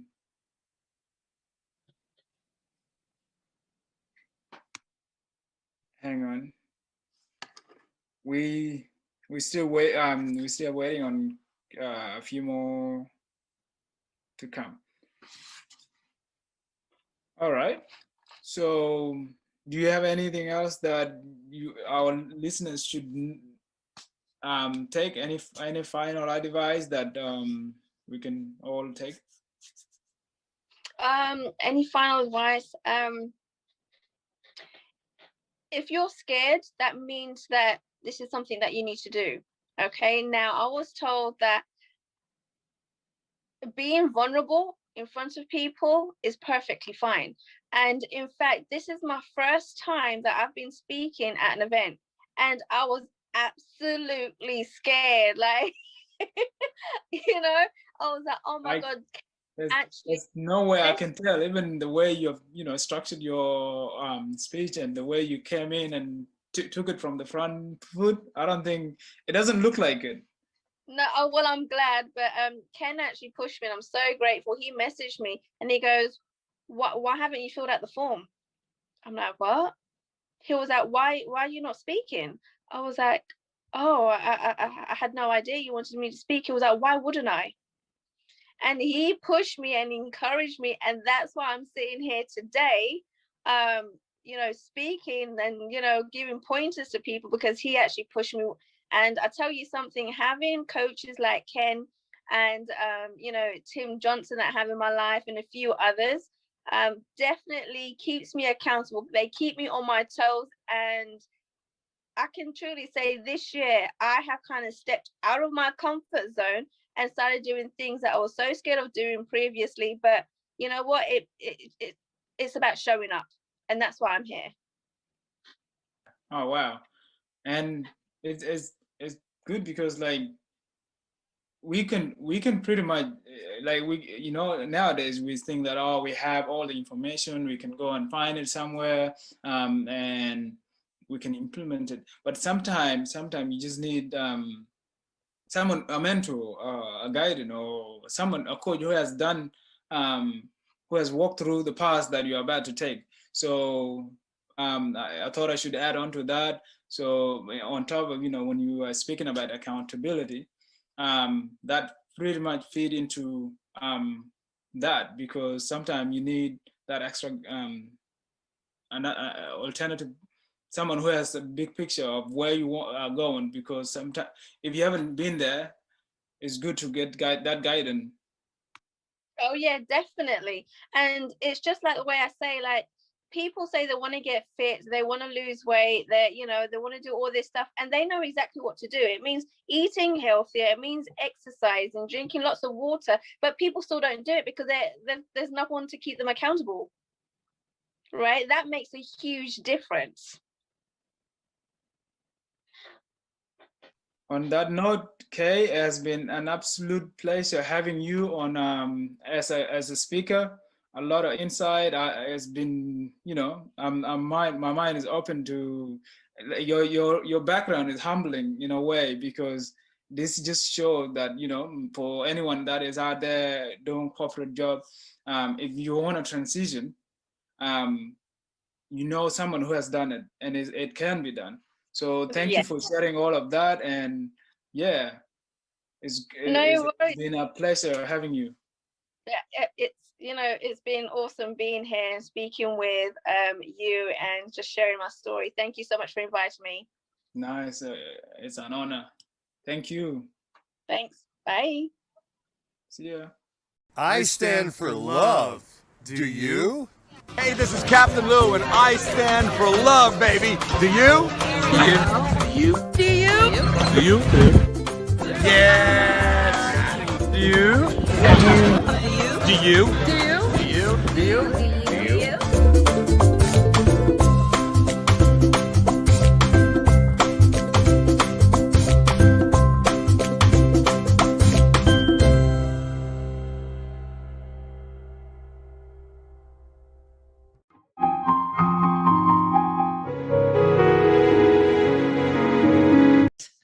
Okay. I am thrilled and excited to bring on our next guest because we've been talking for a little bit. He is at home in the country of Costa Rica, where I lived for a while, about 10 years ago. So we do have a lot of commonalities. But I got to tell you that Jonathan England is all about doing well while doing good. He's an international best-selling author and a founder of Earthwaking University. Great name. He went from being a broke, ignorant, blacked out drunk, an atheist beach bum, to building a multi-million-dollar empire, to creating a powerful global movement that's healing humanity from the inside out. His special gift is helping people remember who and why they are. If you're ready to uncover your life's purpose and step into your calling to live a life of joy, fulfillment, and abundance on all levels, my friends, then Jonathan is someone you are totally going to want to get to know. Ladies and gentlemen, the amazing Jonathan England. Let's give him a big hand. Hey, all right, yeah. Thank you, Ken. It's an honor to be speaking on your stage or platform here. Ken is an incredible guy. We haven't known each other that long, but when you meet a kindred spirit, that person. But we've known each other for a long time. It's just we haven't met physically yet, so you can just feel it. So thanks again, Ken. Love what you're doing here. Love everything that you stand for. So let me ask a question out there. Who here would like to do good things in the world? Raise your hand if you'd like to do some good things in the world. Now, I can't see everybody. I see we got some live streaming going on. All right, so I'm just gonna assume that your hand's up. Yeah, okay, Ken's hand's up. If your hand's not up, then you probably want to go ahead and click off, and you don't want to hear what I'm gonna have to say. Okay, now let me ask another question. Who here would be okay making a whole lot of money? Say I. Aye. All right, awesome. If you did not say I, you're probably not gonna like this either. Okay. Who here be okay making a whole lot of money doing really good things in the world? Say, I want that. I want that. I'm proxy for everybody. Okay, I want that. Okay, there we go. There we go. So I think everybody said I want that. So that's what we're going to be talking about. Doing well while doing good. Sometimes we go through some really dark stuff in our life. And it's like this tunnel that we get stuck inside of, and we don't think there's a way out. It's like there's no light at the end of the tunnel. We're like lost in this darkness, and it just feels all hopeless. But then it's like we'll meet somebody or this thing happens, and all of a sudden we make it out. Somehow we make it out of the impossible situation. Well, what if it was grace that pulled us through? And what if the only reason we went through it is because love knew that we could make it? And what if the only reason we did that is so no one else ever had to? So if you don't want your pain to be in vain, turn your mess into a message to make an impact, and then for bonus points and income, because no margin, no mission. See, money is not a negative thing. Money doesn't like pervert people or make people bad. Money's a magnifier. So if you're already corrupt, then cool, you're gonna get your corruption is gonna be magnified when you get a whole bunch of money. But if you're a good dude or a good gal, a good person, you get magnified that in the world. If I'm like, hey, go help these children out in Africa, they're starving. Here's $5, go do it. You can't really do much of nothing, right? But if I was like, here's $5 billion, then now you got a chance. You can actually do some stuff. So it's just magnifying what you already are in the world. So I want to release any of that stuff, judgment. I got this like these two polarities where there was a time in my life where I was just like, I had the little victim mentality. I just thought I was at the effect of this world. It was just like beating me down. And then a point in my life, I realized that I needed to take responsibility for my reality.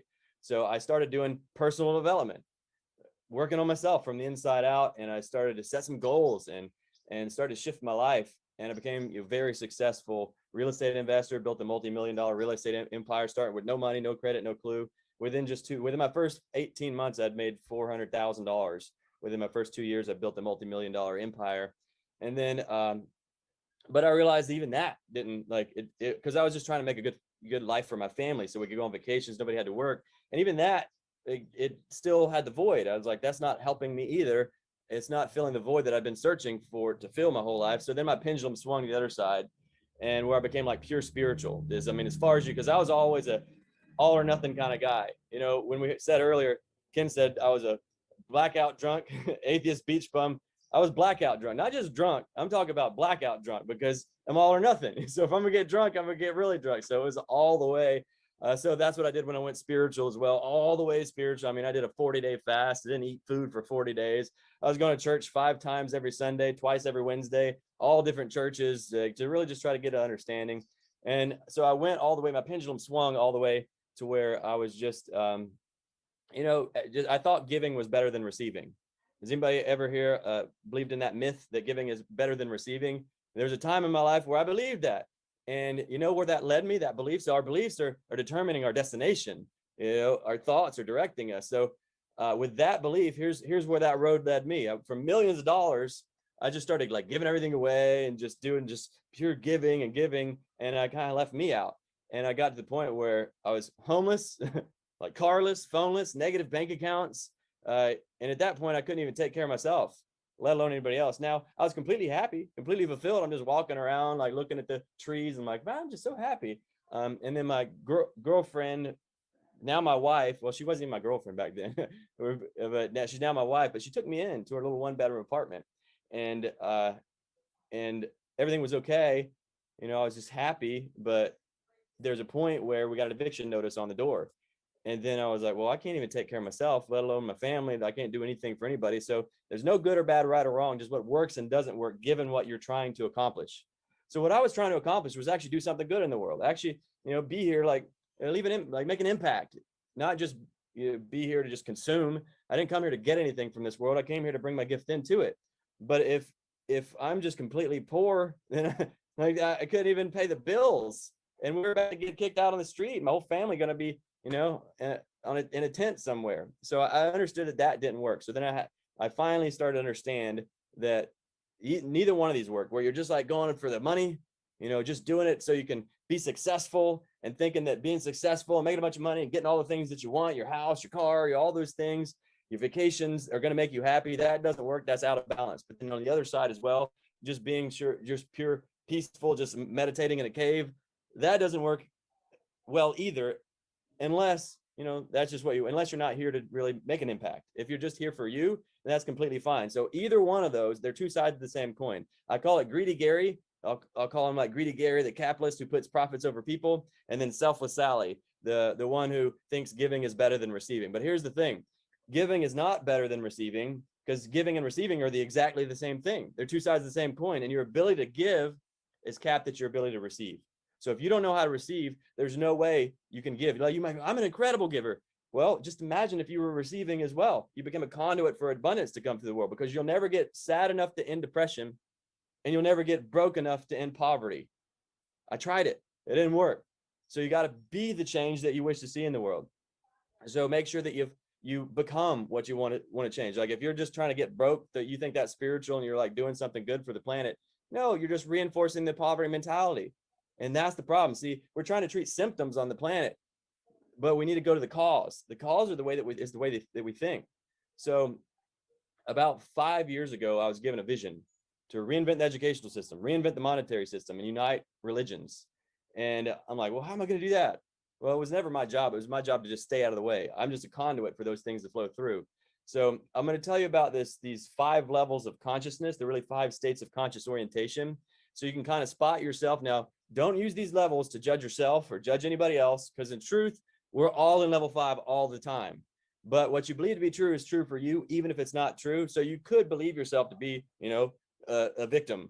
And if you believe that, then that's the reality that you'll manifest for yourself. Now, manifest does not mean to create. Manifest means to make obvious what is already there. What's wrong is always available. So is what's right. We choose what to focus on. What you focus on expands. So manifest is just focusing, directing your focus. So you can either focus on what's missing, or you can focus on what's there. You can either focus on what I don't have, or you can focus on what I do have. And there's a Bible verse that says, those who have will be given more, and those who have not, even what they have will be taken from them. And that sounds rude. That sounds, well, that's not fair. They don't have anything. Why would you take away from the people who don't have anything? Well, it's because it's according to your thoughts. You know, money doesn't come from people. Money comes through people. I'll say that again. Money does not come from people. It comes through people when you tune to it. When you tune to abundance, then it comes through. So it's never coming from a person. It's coming through a person when you tune to it. And how you become wealthy in this world is you solve problems. Now, you got like Greedy Gary, the capitalist, that puts profits over people. He will create problems just so he can solve them. You know, one of them, is Greedy Gary ever going to end war? No, of course not, because war is profitable. So of course he's not going to end war. He'll actually go create war because he can make a lot of profits off of it. You know, Greedy Gary is not going to, you know, is ever going to end the virus? Of course not, because it's profitable. I can just keep making vaccines, and people have to keep coming back to me all the time. You know, the ultimate form of control is dependency. So you want to make sure that you found your sovereignty inside of yourself, and completely you're liberated from the inside out, not thinking that this world has some sort of control over you. We're not victims of our circumstances, we're creators of them. But if you think that these circumstances are bigger than you, then so be it. But you've got the power to make that decision, and whatever decision you make, then the world is going to reflect it back to you, whatever decision that you made. So I said all that to just remind you, as we go through these 5 levels of consciousness, just use this to see where you are. Because if I said, hey, if you order a pizza and then the pizza delivery boy calls you and says, I'm lost. Well, what's the first question you're going to ask the pizza delivery boy? Where are you at? Now, if he lies to you, then you're going to give him the wrong direction. So it's very important to just, be okay with where you're at, not judge it. The pizza delivery boy doesn't need to judge himself because he's lost. He just needs to be honest. Because if he judged himself that he was lost and then lied about it, then we couldn't give him the right direction. So there's no judgment. It's just about a discernment to understand where you're at. So understand where you're at, understand where the people around you are at, and then just use these as like signposts, kind of, so you'll know where you're going. So level 1 is called disoriented. This is called disoriented because people in level 1 have no orientation. This is the level of victim mentality. This is the level of the masses right now. No orientation, don't know where they're going. They've got no direction. And without vision, the people will perish. So most people don't have a vision. I'll ask people, hey, what do you want? And they'll give me the huge list of everything that they don't want. I'm like, I didn't ask you what you don't want. I said, what do you want? But people don't even you would be surprised at how many people have never even sat down and just made a list of their goals, never just sat down and created like, what do I want out of life? They'll spend, more time just planning out just a little trip to the store than they will even their life. And they wonder why they show up. Their life turns out the way it is. So level 1, the level of victim mentality, where they don't have a vision, they don't have a direction, they don't know what they're just a pinball getting bounced around. And so that's why it's called disoriented. Now, in each of these 5 levels, there's a lesson that you learn in the levels, and you transcend each level, in the trance of each level, because in whatever level of consciousness you're in, you can't solve the problem at the level of consciousness that created it. But the next level, the level of consciousness beyond it, the problems don't even exist. The problem that was created in the lower level of consciousness, it doesn't even exist in the next level, because it's our own creation. It's artificially created. It's our own problems that we made up. Problems are artificially created. We create problems. They don't even exist.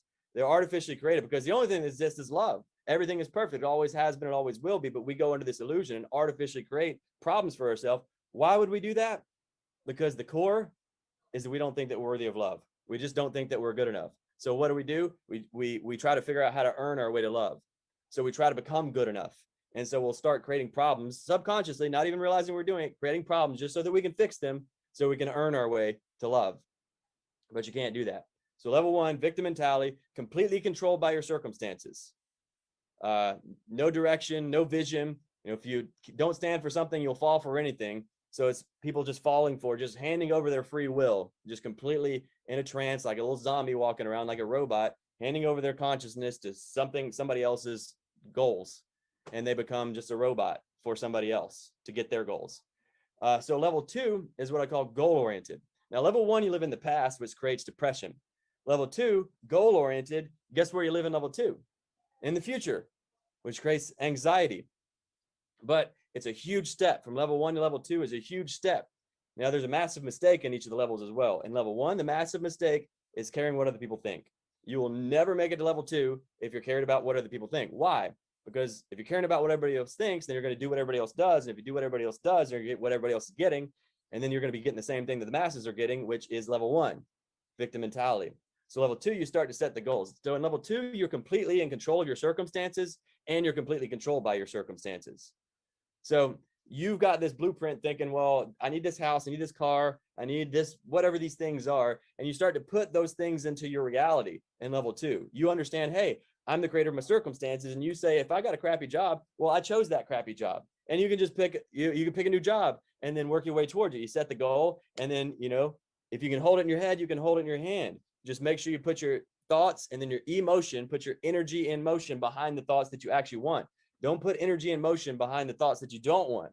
That's what most people are doing. What they don't want, I don't want that. And they get emotional about it. Energy in motion, fear, I don't want that. And they take all their energy and motion and they direct it into what they don't want and get that. So it's very important to get clear on what you do want. That's level 2, getting clear on what you want, and then taking your emotion, your energy, emotion, feeling the experience of that wish fulfilled and moving, acting accordingly so that you can produce those fruits. And the success, it's an emergent. It emerges. It's not like it's something out there waiting for you. Those goals aren't out there waiting for you. It's an emergent. When you put the pieces together, it starts to grow. Just like if you were to bake a cake, you got to take the recipe, you put all these things together, you put it in the oven, and then you bake the cake. All of a sudden it emerges, but you have to put all the pieces together and then it emerges. It's not a linear thing. That's the way like reaching your big goals are. But so in level 2, you're actually, so the lesson in level 2 is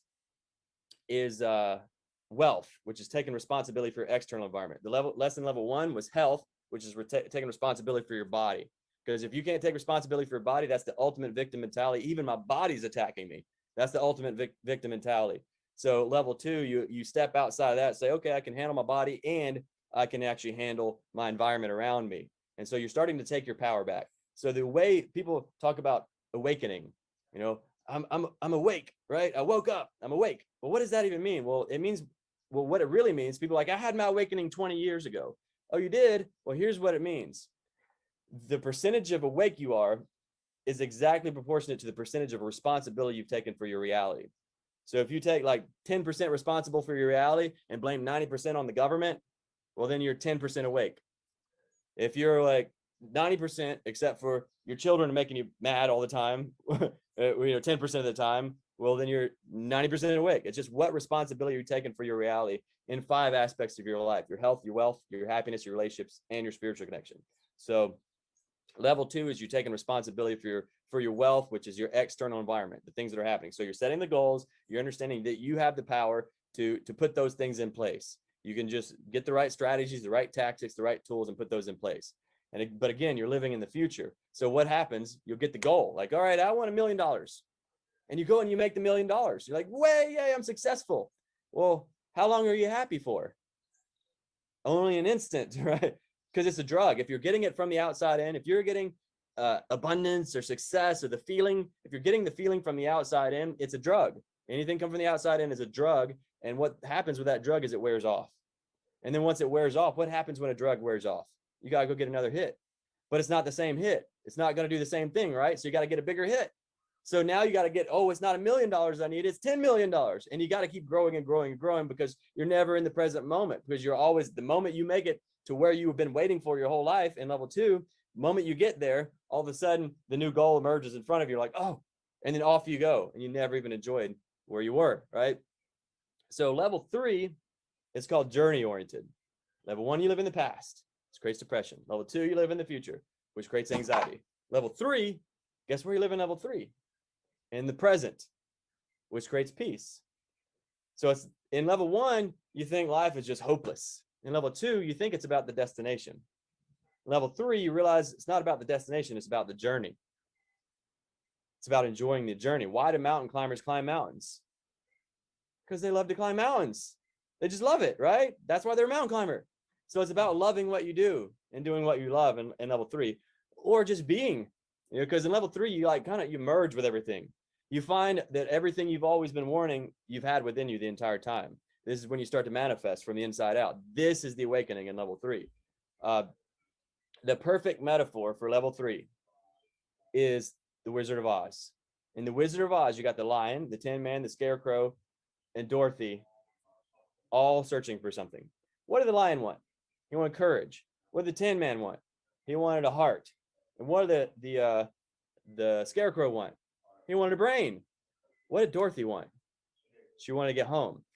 So off they go to see the wizard. Just follow the yellow brick road to go see the wizard. Now, what's at the end of that yellow brick road is a wizard. And if you can just get there, he's going to grant you your wishes. So they go all the way across. They're fighting the flying monkeys, doing all this crazy adventure to try to get to this wizard so they could finally get what they wanted. Well, they get to the wizard, and what happens? It turns out he was a fraud. He couldn't ever give them what they wanted. He never had it. But the Lion, Tin Man, and Scarecrow all found what they were looking for. Where did they get it? They found it within themselves. They had it the whole time. The lion found his courage. Now, how did he find it, though? This is a very important key right here. How did he find it? He uncovered it. within himself. But he prayed for courage. What did he get? What was the answer to his prayers? Flying monkeys trying to kill him and his friends. That was the answer to his prayers, was flying monkeys trying to kill him and his friends, not just him. Because it wouldn't have been enough if it was just him, because we'll do more for other people than we'll do for ourselves, right?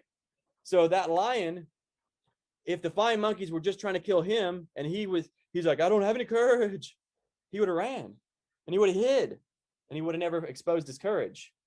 But since it was about something bigger than him, and this is important, it's got to be about something bigger than you so you can actually start to understand who you are, because who you are is way bigger than you think that you are.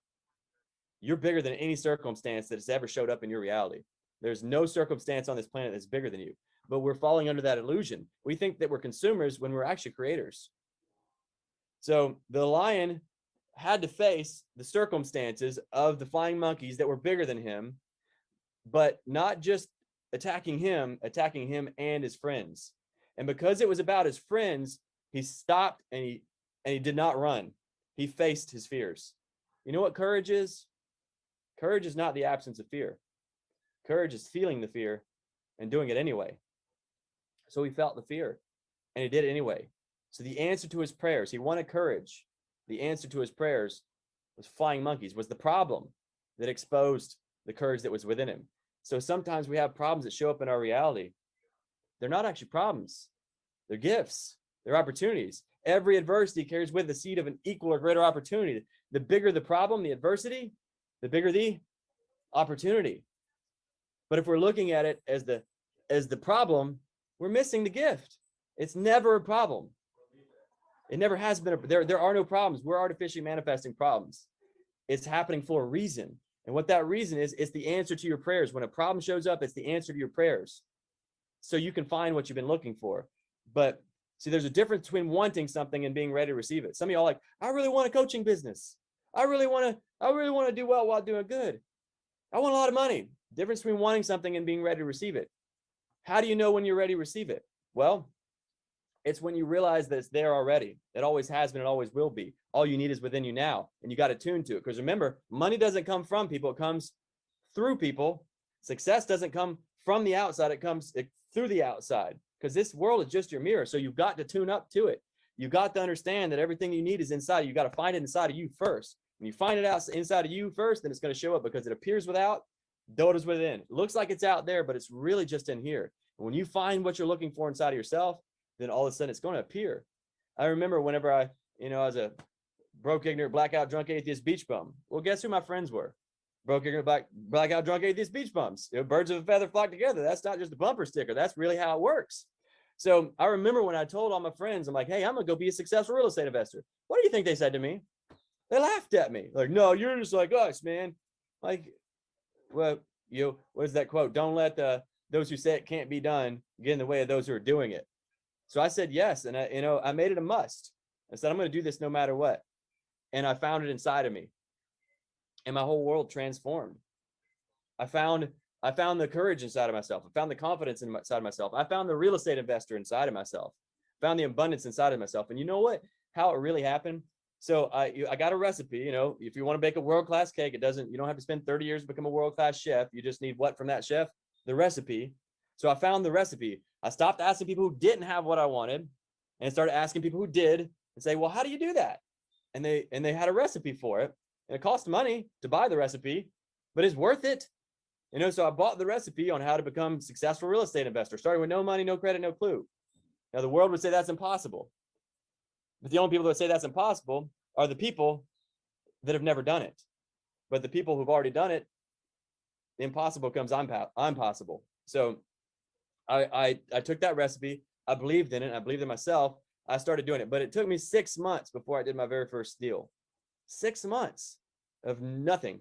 I mean, I'm giving everything I got to learn this stuff. And I was driving an hour and a half to a real estate investment club. There wasn't a real estate investment club in my city.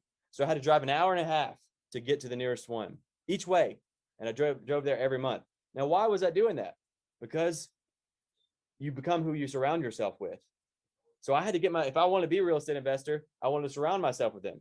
You know, I was a broke, ignorant, blackout, drunk, atheist beach bum surrounded by broke, ignorant, blackout, drunk, atheist beach bums. What do you think the chances are of me becoming a real estate investor? Because I'm going to get shamed every time I'm doing something. Because, you know, it's like this little cult mentality. Like people get trapped inside of these things, these little boxes of who they think that they're supposed to be based upon what the other people are doing. And it's just like this dogma and this indoctrination, living from the inside out, caring what other people think.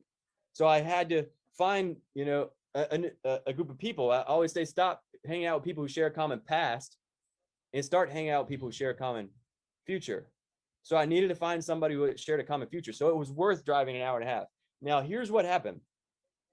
First, like the first month I went, I was just terrified. I was hiding in the corner. I'm like, they're going to know I'm not a real estate investor. They're going to see me. I don't want them to see me. And I'm like hiding in the corner. And then the next month, I'm still hiding in the corner. Oh God, they're going to know I'm not a real estate investor. Because I didn't see myself as one. And I knew they're just going to sniff me out. Like I'm not supposed to be here. And of course I wasn't getting the fruits of a real estate investor. I wasn't making all the money yet. Why? Because I still didn't believe I was yet. How do I know I don't believe I was? Because I'm hiding in the corner, hoping they don't see me. Third month, I'm like, dude, I know everything these people are talking about. Like, because I've been studying so much. I'm really starting to believe in myself. Fourth month, I'm like, dude, I could say it, teach anything anybody here's talking about. Fifth month, yeah, I could teach this class. The sixth month is the month that it shifted. On the sixth month, I'm looking at all these people and I'm listening to them talk. I'm like, all right, now this is ridiculous. How are they doing this? And I'm not doing it. Like, you know, I'm just as smart as that person. I know what they're talking about. I can teach this thing. I'm just as smart as that person. Like, you know, there's no reason they can do it and I can't do it. And that guy right there, that guy's an idiot. And if he can do it, I can do it. Now that's literally what I thought inside my mind. I don't have any judgment on myself back then. Like, but that's what it took for me to look at somebody and say, that's an idiot right there. Now this back when I was in level 2, well, moving from level 1 to level 2. So of course I still had like judgments on people and stuff out there, but it was the judgment on myself is what it was. So I'm like, dang, man, because I'm like, if he's an idiot, that means I must be an idiot. And I don't want to be an idiot. So if he can do it, I can do it. And then that very next day, I got my first deal. Now here's something you want to hear something wild? So if you want to be a successful real estate investor, then you have to do what real estate investors do. Now, I'm talking about real estate investing right now, not because I'm saying you should go be a real estate investor, but I'm talking about the principles behind it. How did I shift from this broke, ignorant, blackout, drunk, atheist beach bum to building a multi-million-dollar empire to building a global movement? How did that happen? Watch the principles behind it. You can use this recipe for anything that you want to do in your life. So watch this. If you want to be a successful real estate investor, you got to do what successful real estate investors do. If you want to be a global movement leader, you got to do what global movement leaders do. If you want to be a coach, you know, having a coaching business, you got to do what people who have a coaching business do. You got to take the actions. Faith that works is dead. You got to believe it and you got to act accordingly. And see, your faith is proven by your actions. If you're not taking the actions, it's proving that you don't have no faith. It's proving that you have fear. See, fear is imagination running wild. Faith is imagination focused. Focused on what? Your vision. So you've got to have the vision and you stand for it. So in order to be successful or anything, you got to do what a successful that person does. Now, I was trying to be a successful real estate investor. What do successful real estate investors do? They buy properties. In order to buy a property, what must you first do? You got to put in an offer. You have to put in an offer or you're never going to get a property. Now, in those 6 months, how many offers do you think that I put in? Those first 6 months when I didn't do any deals, how many offers do you think that I put in? Zero off, not a one. I'm saying I'm going to be a successful real estate investor, but I wasn't doing what they do. The one thing that I have to do was the one thing I wasn't doing. Got no deals. But once I saw that guy and I said, he's an idiot. If he can do it, I can do it. I believed in myself for the first time. And then I went and did what a real estate investor would do because I believed myself to be one at that point. And then the actions flowed accordingly. See, stop doing things for your worthiness and do things from your worthiness.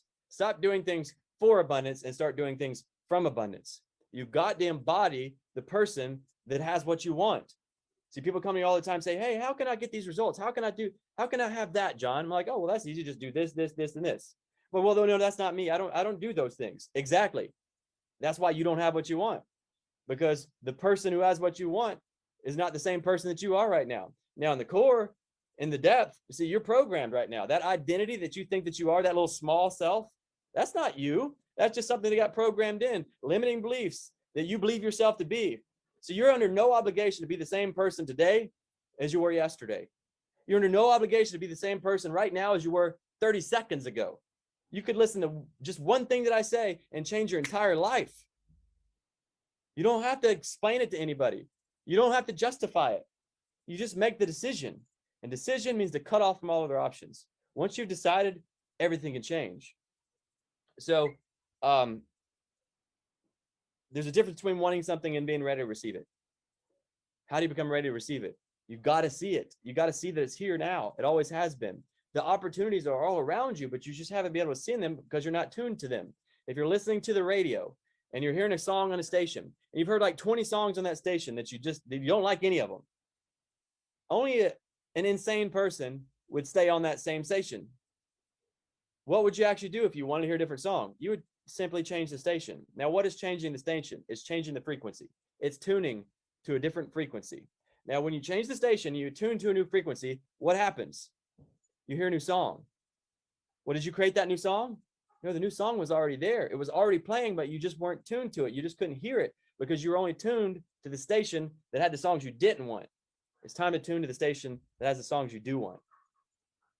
So how do you tune to that station? Number one most important thing, get yourself around other people. Stop hanging out with people who share a common past. Start hanging out with people who share a common future. Get yourself around people that are tuned to the stations. You will know them by their fruit. The fruit is the results. Find somebody who has the fruit and get yourself around those people. That's why you're here at this thing right now. You're finding people who got fruits and you're like, I want those fruits. So you're starting to listen. You're starting to sow seed. Your mind is your garden, and this thoughts are the seeds. The beliefs that you're sowing in are going to produce the fruit. So what beliefs have been you holding on to? Everything that we want, we don't have, is on the other side of letting go of something we're dead certain about. And I said use dead on purpose, because if you ain't growing, you're dying. So if you're dead certain about something, there's no more life. You're already dying. There's no growth there. So everything that you want but don't have is on the other side of letting go of something you're dead certain about. You got to let yourself be around people that have the fruit that you want and become coachable.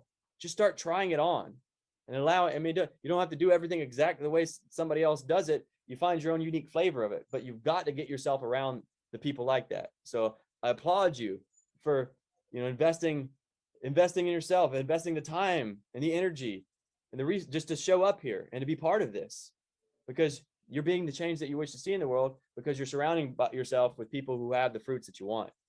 You're starting to take responsibility for your reality. I remember how I did it. I didn't have any successful real estate investors I could hang out with. I didn't have any successful people, period. Everybody in my reality was just drunks. So what did I do? I started reading books. I started watching YouTube videos, and I just isolated myself away from that world until I could grow myself. And what happened is those books that I was reading, those authors of those books were my friends. Now, they didn't know they were my friends, but they were the only people I was talking to. They were the only people I surrounded myself with. It was just the books. I was talking to them, or they were talking to me. They didn't know it. But then you know what happened later on? Once I tuned myself to that reality, they actually became my friends. Like literally people the books that I was reading, that I thought like these people are just, I'll never be able to ever meet these people in person, became my friends. I started doing like deals with them. Like we're doing real estate deals together. We're on mastermind cruises together. We're hanging out with each other. It's just crazy to me. But it was because I tuned myself up. So that's what you're doing here, just tuning yourself, getting the recipes, hanging around with people who got the fruit that you want, tuning up by sowing those seeds, their thoughts, whatever they believe that produce those fruits. Find out what they believe that are producing the fruits. And you do that, you shift it from the inside, then all of a sudden you can actually have what you've been waiting for, because you find it inside of yourself. You become the person that has what you want. So we're in level 3 right now. Level 3 is about just letting go of chasing things, realizing it's about the journey, and tuning yourself up, finding it on the inside, becoming one with whatever it is that you've been waiting for. There is no path to happiness. Happiness is the path, and it's just a choice. So level 3, the lesson is happiness, taking responsibility for your internal condition, your thoughts and your feelings, your internal environment. You were the only one in there. Your spouse didn't piss you off. Your children didn't make you mad. You made you mad and used them to do it. So it's about taking responsibility. So then level 3, like, okay, you've got everything you've ever been searching for, the peace, the love, the joy. It's unconditional. It's not based upon conditions or circumstances. It's in you, and wherever you go, there it is, because wherever you go, there you are. When you become peace, love, and joy, wherever you go, peace, love, and joy is. No longer does the storm affect you, you affect it. You bring the calm to the storm. It bows down to you. So stepping up into level 3 is when you realize that you're a creator. So this is about making the shift from consumer to creator. See, we're all creators, created to create. And the likeness and image of God, the full power of God, yet we've been conditioned to consume. And we're taking things from the outside in, just smashing us down. We're a supernova that has somehow convinced ourselves we're black holes. So level 3 is when you flip the switch and find everything you're looking for inside of yourself. And then all of a sudden it just starts to emerge around you. It's the easy route. The other way is the tail wagging the dog. It's trying to get the mirror to change before you change. If you try to shave your mustache off your mirror, it doesn't work, but that's what people are doing all the time. They're so mad about their results, but the results aren't the problem. The results are perfect. They're a perfect reflection of your thoughts. So it's about tuning yourself up, tuning your thoughts, tuning yourself from the inside out, getting your thoughts, your beliefs in alignment with the person who actually would have the fruits that you want. Believe yourself to be that already, and then you take actions accordingly. So level 3, the complete awakening. You're good to go. Everything you've been searching for, you're done on this planet. You don't need this planet anymore because you found everything you've been looking for. Now you find that it was in you the entire time. So why would you still hang out? Why wouldn't you just ascend, right? Why wouldn't you just be done? Well, because there's still 2 more levels. Level 4 is what I call value oriented. This is where you actually start to, like in level 3, you're like just sitting in pure heaven on earth. And then what starts to happen is you start to look around and you start to notice all your friends and your family and your loved ones. And they're still trapped inside the cage that you just made it out of. Now you realize it's a self-imposed prison and the handle's on the inside, but they don't know that. So level 4 is where you start to unlock cages, or rather show people where the handle is so they can actually unlock it and get themselves out. Because obviously they've got to decide if they want to get out of the cage or not. So level 4 is kind of like unlocking cages, helping people out. It's giving people a hand up, because now it's not about you anymore, because you got everything you've been looking for. So level 4, you start to serve humanity. You start to serve your loved ones. You start to overflow. You've got all the love you could ever need, and you've got an abundance of it, and it overflows around you. The lesson in level 4 is relationships, taking responsibility for connection and contribution to others, because relationships aren't a place you go to get, they're a place you go to give. But if you're still trying to get, then you don't even have a relationship. A relationship has you. If you're trying to get from your job, you don't, or if you're trying to get from your business, you don't have a business, your business has you. If you're trying to get from your relationship, you don't have a relationship, your relationship has you. If you're trying to get from your parents, you don't have parents, your parents have you. If you're trying to get from your government, you don't have a government, your government has you. So it's about finding what you want from the inside out. It starts to overflow around you. That's what level 4, you overflow around you, just pouring love out all around you. Oh, I forgot the story to finish the story with the Wizard of Oz. So the lion found what he was looking for. Tin Man and Scarecrow found what they were looking for. But Dorothy, she didn't find what she was looking for, did she? She's like, well, that's great. You guys got that. But I'm just trying to get home. And how am I going to get home? I can't make a tornado and go back the way that I came. I can't go back on a tornado. How am I going to get home? And then the good witch shows up. And she says, Dorothy, it's your shoes, Dorothy. She's like, my shoes? What are you talking about? She's like, the shoes will get you home. She's like, well, I got these shoes. Remember when she got the shoes? When did Dorothy get the shoes? At the very beginning of the movie, when she very first showed up into Oz. See, the problem cannot exist without the solution. They're 2 sides of the same coin. The problem could not be there if the solution wasn't already there. They're the exact same thing. Just like giving cannot exist without receiving. Receiving cannot exist without giving. See, it's in giving that we receive. But most people don't understand this next one. It's in receiving that we give. They're the exact same thing. When you receive, if you got somebody who really wants to give, if you've ever given to somebody and they're like not a very good receiver, it doesn't really feel that good. They're like, oh, no. Doesn't feel that good. But if you give to somebody who's a gracious receiver, like, oh my God, thank you so much. And they're just so happy. You get to receive when you give. It feels so good to give somebody like that. So it's in receiving that we give. So the problem and the opportunity are the same thing. The solution and the problem, they're there at the same time. Just like giving and receiving, they're the exact same thing.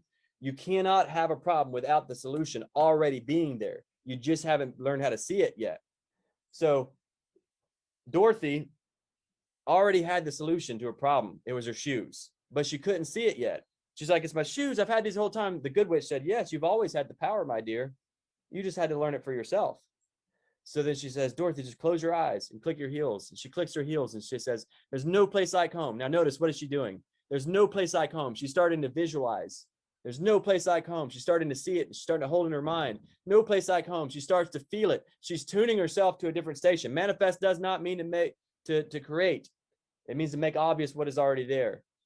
Just like the radio station. What's wrong is always available. So is what's right. We choose what to focus on. What you focus on expands. You don't get what you want.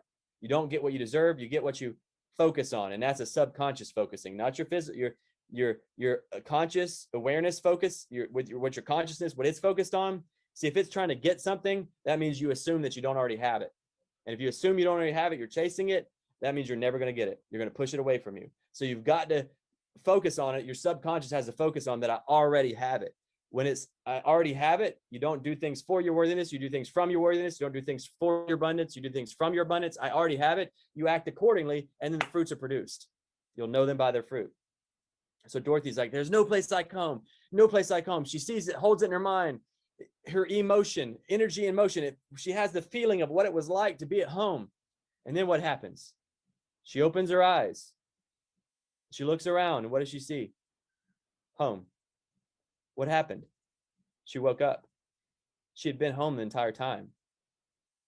See, all we need is within us now. It's been here the entire time. Difference between wanting something and being ready to receive it. How do you know if you're ready to receive it? If you understand that it's here now, it always has been. You've been tuning away from it. You've been tuning on your problems. Those who have will be given more. Those who have not, even what they have will be taken from them. I don't have enough. I'm not enough. I am is the name of God. You take the full power of God and use it against yourself. I tell my people they can have what they say, but they keep saying what they have. You can have health, but I'm sick. You can have what you say, but you keep saying what you have. You can have a wonderful, beautiful coaching business, making an impact and an income. Yeah, but I'm not valuable enough. I tell my people they have what they say, but they keep saying what they have. It's about waking up. That's what level 3 was. Level 4, you've woken up, and then you start to see everybody else asleep. You start to unlock cages. So you think, well, dang, John, that's got to be the end of the story, right? How could it be any better than that? Like helping other people wake up, like just pouring out love into the world. Like how can, like, that's got to be the end. You're full, you're whole and complete. You got pure abundance. You got everything that you ever want. Well, here's the problem with level 4. You can't see the picture when you're inside of it. Can't see the picture when you're inside of it. So level 5 is called soul oriented.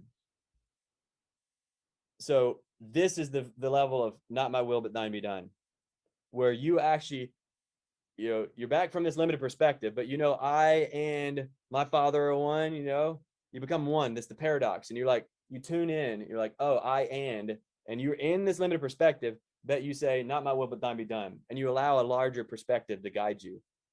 Something bigger than you could ever see from your smaller limited perspective. So here's an example. Imagine if you were remodeling a house and your floor guy, on the weekend, he shows up and he does all the floors. And he's not asking for a bonus. He's not asking for anything. He just thinks it would be a really good thing to just, you know what, I'm going to do it ahead of schedule. I'm really going to help out, get John ahead of schedule by doing these floors. Not going to ask anything for it. I'm really just doing it out of the goodness of my heart. Well, then on Monday, the painter shows up. The painter's like, what the heck? What the heck? You got all these plush carpets like pushed up against the baseboard. Now it's going to make my job way harder to go paint those baseboards because you did the floors early. The floor guy really thought he was doing something good. But if you'd have been listening to the contractor, he'd have realized it wasn't time yet. So sometimes in level 4, we might try to unlock a cage that we weren't supposed to unlock. We're doing things out of our own will, thinking that we're doing something for good, but it's not. It's actually harming people. It's like the person that sees the little butterfly trying to get out of the cocoon. It's like, oh no, he's suffering. He can't get out of the cocoon. And then you go cut open the cocoon to pull out the butterfly, and the butterfly dies because the butterfly needed to push open that cocoon to get the blood pumping into his wings. It needed that struggle. It needed that problem in order to create the opportunity. But we try to save people from their problems when their problems weren't problems, they were opportunities. They were opportunities to grow so they could find what they've been searching for inside of themselves. You're not anybody's hero. You're not anybody's God. You're not anybody's savior. You got to help them find that stuff inside of themselves. When you understand like a level 4 at least, then you'll stop trying to help people. So, when you walk away from a circumstance and you've helped somebody, when you've done it from a higher perspective, from a higher level of consciousness, they don't walk away saying, oh my God, look how great this person was. They're pointing at you saying, look how great they are. They walk away saying, look how great I am. They see the greatness inside of themselves. That's what you're here to do, whether it's your children, your parents, your friends, your family, your loved ones. You help them find the greatness inside of them. You don't do it so they can say, look how great you are. You do it so they can say, look how great I am. You do it so that my job here for you is for you to say, dang, if John can do it, I can do it. To help you find it inside of yourself, the abilities inside of yourself, the courage inside of yourself. It's already in you. I can help. See, there's gold inside of everybody. It's not our job to extract it. It's our job to see it. See, I already see it inside of you. I know who you are. Just like Ken was talking about earlier. He's like, we see your future. We already see your future because we've been down that path. We know where this road goes. And because you're here, I know where your future is, because your action is determining your direction. You're taking action. You're showing up to something like this. I know your future as long as you stay on this path. Now you get off this path and go right back to consumerism, going back to the victim mentality, going back and following the masses and go right off the same cliff that they're going off of. That's completely fine. None of my business. My business is just stand here as a lighthouse, and lighthouse don't chase boats around. We just shine the light, and then people can choose. They say, yeah, I want to go that way. I'd like to find my light too. So level 5 is the complete surrender. Not my will, but thine be done. What would you have me? It's called soul oriented. So in level 1, you think it's all like hopeless. You're just like a pinball getting bounced around. You're like trying to play the hand of cards the best you can, but you got dealt a crappy hand. That's what level 1. Oh, poor me. You think there's like life is just kind of meaningless and hopeless. Level 2, you think it's about the destination. Level 3, you realize it's not about the destination, it's about the journey. Because the destination, once I get there, it's like off in the journey. Like I don't go to the end to a movie to watch the final scene. I go to a movie to enjoy the entire movie and watch the final scene. I don't go to, a symphony and just listen to the last note. I'm like, I can't wait till they do the last note. No, you're enjoying the entire symphony. So level 3, you realize it's about enjoying the entire journey. Level 4, you realize, hey, it's not about the destination. It's not about the journey, because even the journey is going to end one day. The only thing that lasts is who you become. So it's about who you become along the journey.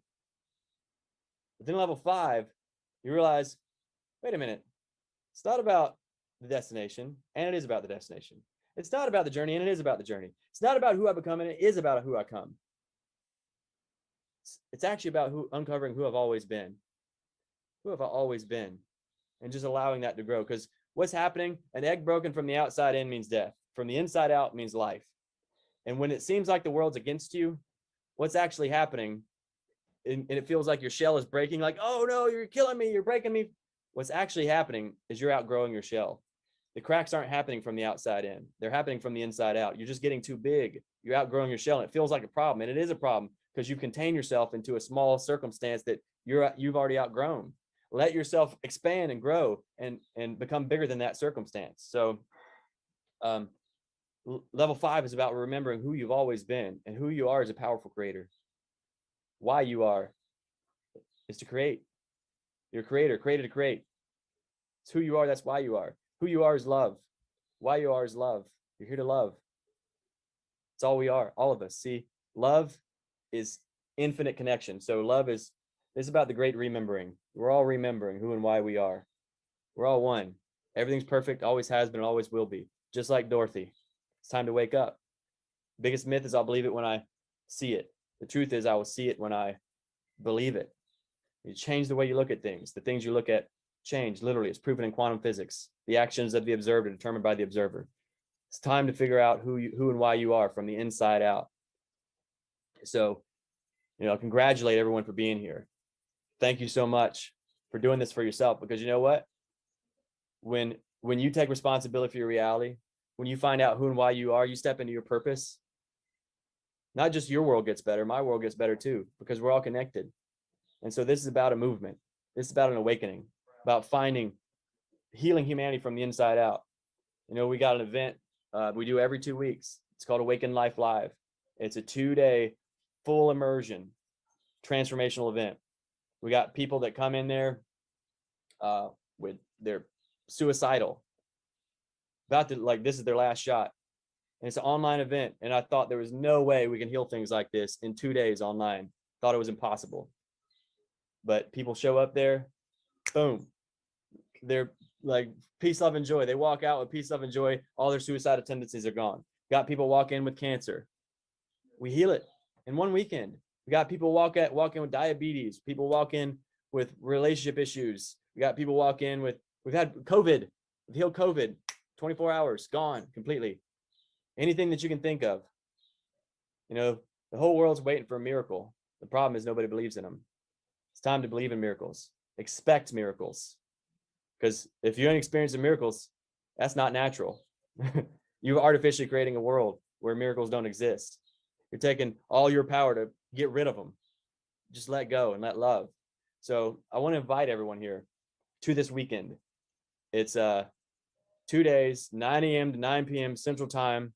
It's our gift to humanity. We've covered the cost. It's not cheap for us to do this event, and we're giving it away.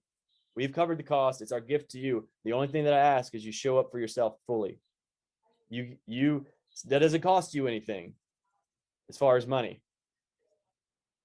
but what you get back, what you put in. So I invite you to put in everything, you put your heart into it, and you're going to get everything that you've ever been wanting. You're going to find inside of yourself if you would just show up for yourself. So I'm going to put the link in here. It's awakenedlifelive.com/free. And you can actually just register, show up. We do it every 2 weeks. Hopefully you can make it. We got one coming up. Hopefully you can make that one. If you can't, show up to the next one. So, you know, I got a problem right now. My problem is, well, I got a really great thing that's happening right now. A really great thing that's happening right now is got thousands of people are registering for this event every couple of weeks. That's really great. And I got a problem. The problem is there's only thousands of people registering every couple of weeks. We need millions. If we could spread this as fast as the virus, there would be no virus. All the problems on the planet, I'm telling you, you show up. I know it sounds like a big promise, but you show up to this event, you show up fully, and you allow yourself to experience this event, you're going to walk out of that thing knowing, holy crap, like, it's possible. Like, we can actually end all the problems on the planet, like, immediately. All we got to do is just share this, spread this movement. And so you're going to start to find your voice from the inside out, that event too. And so what happens is, like, your torch gets lit, and it's happening exponentially because you don't need us. You find everything you're looking for inside of yourself, and all of a sudden your torch is lit and it's expanding all across the world. And there's ripple effects going across the planet. All across the planet right now, people are waking up. People are healing from traumatic experiences, from PTSD, from everything that we never even thought possible somebody could heal from. They'll go to like therapy for 20 years, and in 20 minutes at this event, it's gone, healed. And not just for them, because now, see, if you don't want your pain to be in vain, turn your mess into a message. So they found their mess becomes their message, that it's possible. And it's healing humanity. It's like a ripple effect across the world, because now people can say, well, dang, if John can do it, I can do it. If all these other people, if Ken can do it, I can do it. These people are doing the impossible. They become the change they wish to see, and then others can step up. You know, we've heard the story of Roger Bannister. He ran the 4-minute mile. All the scientists said it's impossible, but he believed it. He started to visualize it. Remember, if you can hold it in your head, you can hold it in your hand. The biggest myth is I'll believe it when I see it. The truth is I will see it when I believe it. The world didn't believe it, but he did. And he believed it so hard that he ran a 4-minute mile. It was physically impossible. But the crazy part is how many people did it that same year, right after he did it. Once they saw him do it, they said, dang, if he can do it, I can do it. And now there's high school students that can do it. But it's just because they have belief now. So I invite you to come to this event and just give faith a chance. Like, we can do this. I know there's a lot of crazy stuff going on in the world right now. People are suffering, tremendous suffering going on, but it doesn't have to be that way. Help us share this movement with the world, and we're going to help you find your movement, find your message, and share it with the world. And you become a lighthouse, and we're going to magnify that. So come on, lock arms with us. Let's do this thing together. We're going to walk each other home to love. And, you know, we're going to birth a new earth. birthing heaven on earth. Yeah, here I'm in Costa Rica right now. We're birthing, actually got our first sustainable village we're building down here. We're gonna be building these all over the planet.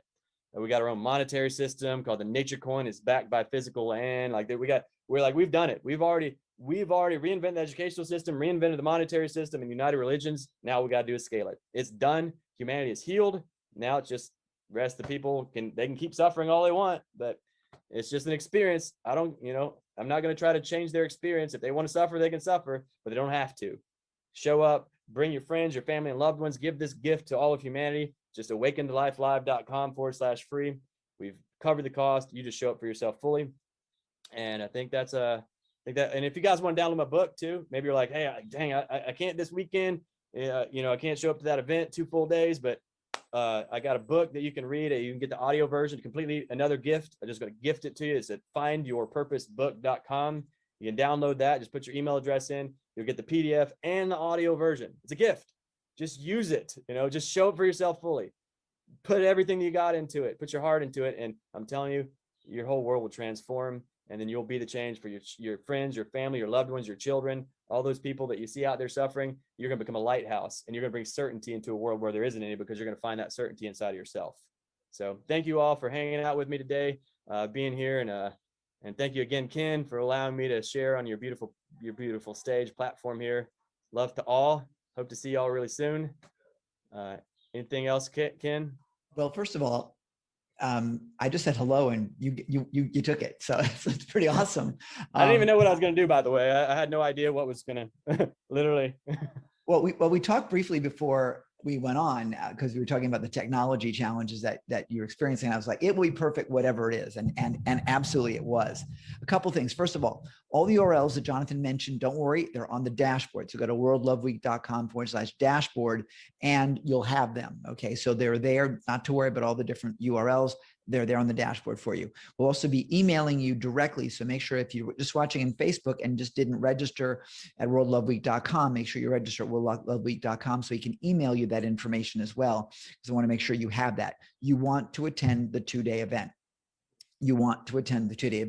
Now, candidly, I haven't done it yet because it's been conflicting with some of the events I've been producing, but I'm online for it. And everyone that I know who has taken that 2-day event has said, holy mackerel, you got to do it. So there'll be another couple of sleepless nights ahead for me working on Eastern time, whatever that you're on. But I'll tell you what, from what everyone has told me, it is something you do not want to miss. And don't keep pushing it off just because Jonathan does it every 2 weeks. Don't keep saying, I'll catch it 2 weeks from now. Do it now while you can. The only reason why I haven't done it is because I've physically had limitations and other obligations in the middle. And I don't want to do it just like a few hours here. I want to do the whole thing. So make sure you block the time and you show up and you do it. And get the book, get the audiobook. I mean, Jonathan stands for love. That's what he does. And it's funny, Jonathan, the image behind you is very, very similar to the mock-ups of the homes we were going to be building in Costa Rica. I'm looking at that going, oh my, yeah, for real. It was just just fascinating and similar kind of views. So really, really stunning. It's exciting. I'm no kidding. It's for real. Look at some of the stuff that we had designed. So it was really interesting. So I'm thrilled that you're with us. Again, take advantage of Jonathan's generosity. He's got a big vision, and big visions are what we need right now. And we need people to move those along. This week, 24/7 with multiple speakers from all over the planet, a big vision, a crazy vision, nuts, but we're doing it. And I want you to be able to do the same thing in your life too. This will help you. So Jonathan, thank you for being part of this event for doing what you do. The world needs it for sure. All righty. Well, any final words? You got 30 seconds. Take it. No, that's it. Just show up to the event. Yeah, like Ken said, don't delay it. We you never know what's going to happen. We might not be doing it again in a couple more weeks. So just show up. Like, make sure you show up. This is an incredible opportunity. So we'll see you guys there. Love you all. Appreciate you. Thanks, Jonathan. You're watching World Love Week here at worldloveweek.com and on Facebook and on YouTube live for the next few more days, 24/7. So tell your friends. And if you want to make sure that you catch us forever, make sure that you grab the VIP package while you can. It is there for you right now, available. Ladies and gentlemen, thanks for watching. Stay tuned for our next speaker coming right on up. Here we go. Ladies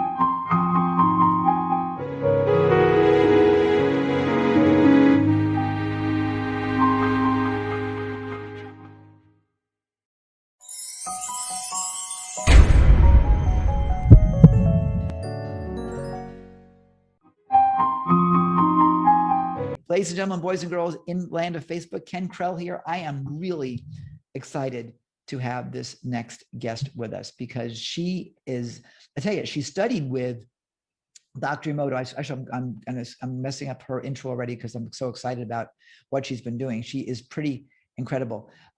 Min Dannerstedt has been on the planet for a long time. She's got an amazing life's work. Today, we're going to learn about energy healing for instant balance, which God knows I could use right about now. Listen carefully because she's amazing. Min's life work is to empower people to ignite energy healing and spiritual balance.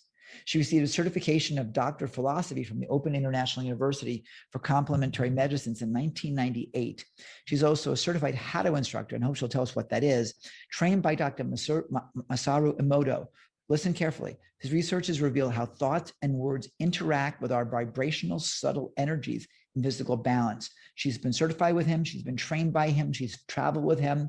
If you watch What the Bleep, that's the guy in What's the Bleep, you guys. That's the guy who has the whole thing about the healing power of water. And why I wish I had it in front of me right now, why on my bottle of filtered water, I do have labels that say success and other things on them because of that. And you're part of this. Ladies and gentlemen, let's welcome Min to the stage. I'm so excited to have you with us. Thank you so much for being here today. Thank you very much, Ken, and thank you for what you're doing. The theme of this event attracted me. When I heard an invitation, I said, oh, I will join because love is something very important right now in our time. We go deeper, much more deeper in the whole planet than ever before, because we all need to be reminded of that love that Ken Krell is doing so well by introducing one whole week, 24 hours a day. I cannot believe. I don't know, your energy may come from the stars, Ken, because this is incredible. And I'm very honored and happy that I can have the time to share with you something that I have done since almost 30 years and teaching like more than 25 years. And everything that I'm doing is based on love too, although it's not called love, but the foundation and the source is from the deep, the first energy of human, the gratitude, the understanding and the consciousness of what we have while we are alive. So the word love is the word that people like to use, and it's represented by the heart, very simple, but it's go deeper than that. And thank you for this opportunity. I'm thrilled. I'm thrilled and I'm honored. A little bit about love. Love is understood by so many people differently, but it's so deep. It's a subject. Look, Ken Krell organize that 7 days, 24 hours a day, introduced and shared by all different people from all over the world. And I have heard, and everybody is talking so beautifully. That means we still have a lot to understand, to discover, and to experience. Thank you very much. So I'm very happy to share with you my life work. I've been learning how to ignite our inner energy so that we can tap into the universe, into the cosmos, and take the stars, the light, the beautiful force of the nature to bring in our energy, in our light, to lift us up so that we can think brighter. Everything that we can do, optimize and leverage so that we can give the best of ourselves while we are here on earth. What I like to share to all of you. So, for example, if we think about, this is what I've done with Dr. Emoto too. I like these pictures because we are not alone in this planet. If we go further, then we have the earth, the sun, the stars, the galaxy, and then the cosmos. But if we look on the earth, we are human beings, and we go to smaller, then we have body, organ, cells, molecules, particles, atoms, and then light. That's why it's all remind us from who we are and where we come from. So what we need to understand is we all have this energy that we emanate. Some people can see that energy around us. Some people don't see, not because it doesn't exist, but because we don't pay attention. But the more we are conscious about this energy, the more this energy will grow and will vibrate and is expanding, and it's make beautiful light around us and beautiful planet and beautiful place, beautiful city, beautiful place. So our contribution is very important. So my teaching, the techniques that I'm teaching is how to remind us that we are connected to the universe. But how are we connected to the universe? Because we are in our body, in our human beings, but we are constantly, permanently connected with the universe through the energy centers that most of us we call by chakras. Chakras is a Sanskrit word that means the energy centers connecting our life force to the mother force, if you want, the universe or the cosmos. And the more we are conscious, the more these energy centers are working, vibrating, flowing, and connecting intensively, giving us a different way of thinking, the powerful, bright thinking, and so that everything that we do, we can contribute in a better way. So the techniques that we are learning are not invented by anybody. It belongs to humanity. Since the time of the ancient Egypt, people are talking and using, applying the energy, doing the healing and doing the healing to everybody, and first of all, for ourselves. So that is something that is all for all of us. And we love to share with you. And we have different techniques. So look at here, for example, all of us, we have the capacity to do self-healing. All of us, without exception, we are born with that because we are born with light, energy, beautiful body, brain, heart, and everything. All of us have the possession of the beautiful light and the healing possibility that we forgot or we don't pay attention. And some people, when they are conscious and they develop, we maybe we don't understand. We say, oh, that person is like have a gift. But in fact, all of us are gifted if we wanted to learn. And this is what I'm doing since almost 30 years, since when my children were babies. And I remember I used to take them to all the class, and they follow with all the, with everything that I'm doing, and they are growing in this atmosphere, and I teaching them how to stay in balance and how to use, the self-healing. So let's say, for example, to give you an idea to understand, you see, this is an ancient pictures from Egypt, and you see you see all the stars. So when we are connected with the universe with techniques, simple techniques that I'm going to share with you if you come to my programs, you just need to take 1 or 2 stars from the universe to have everything open and to achieve higher things in life.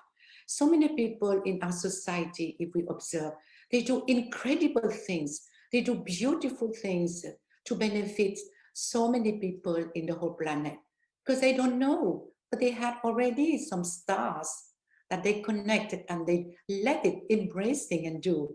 But what if everybody know a technique? And even when we do unconsciously, what if we can do that consciously with technique that we can share to other people? And you see the spot, these are the energy centers. And this is a picture represent love, because today the theme is love. The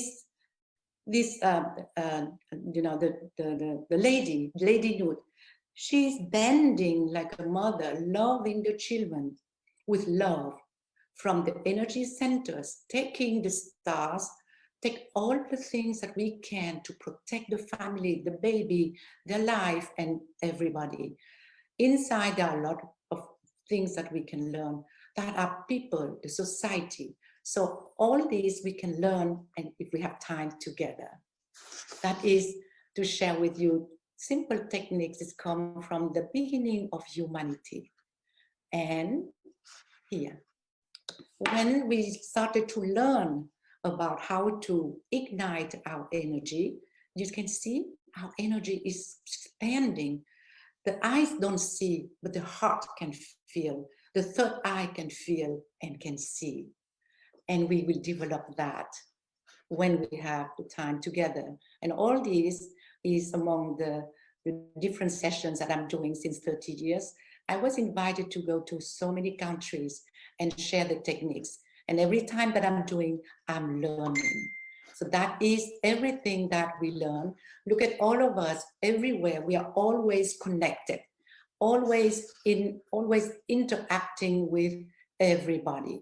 So this is here, for example, this is an exercise that I will explain to you. And this is my gift. This is a gift that you can receive that Ken will share with you, and how you can get that gift is that one, okay?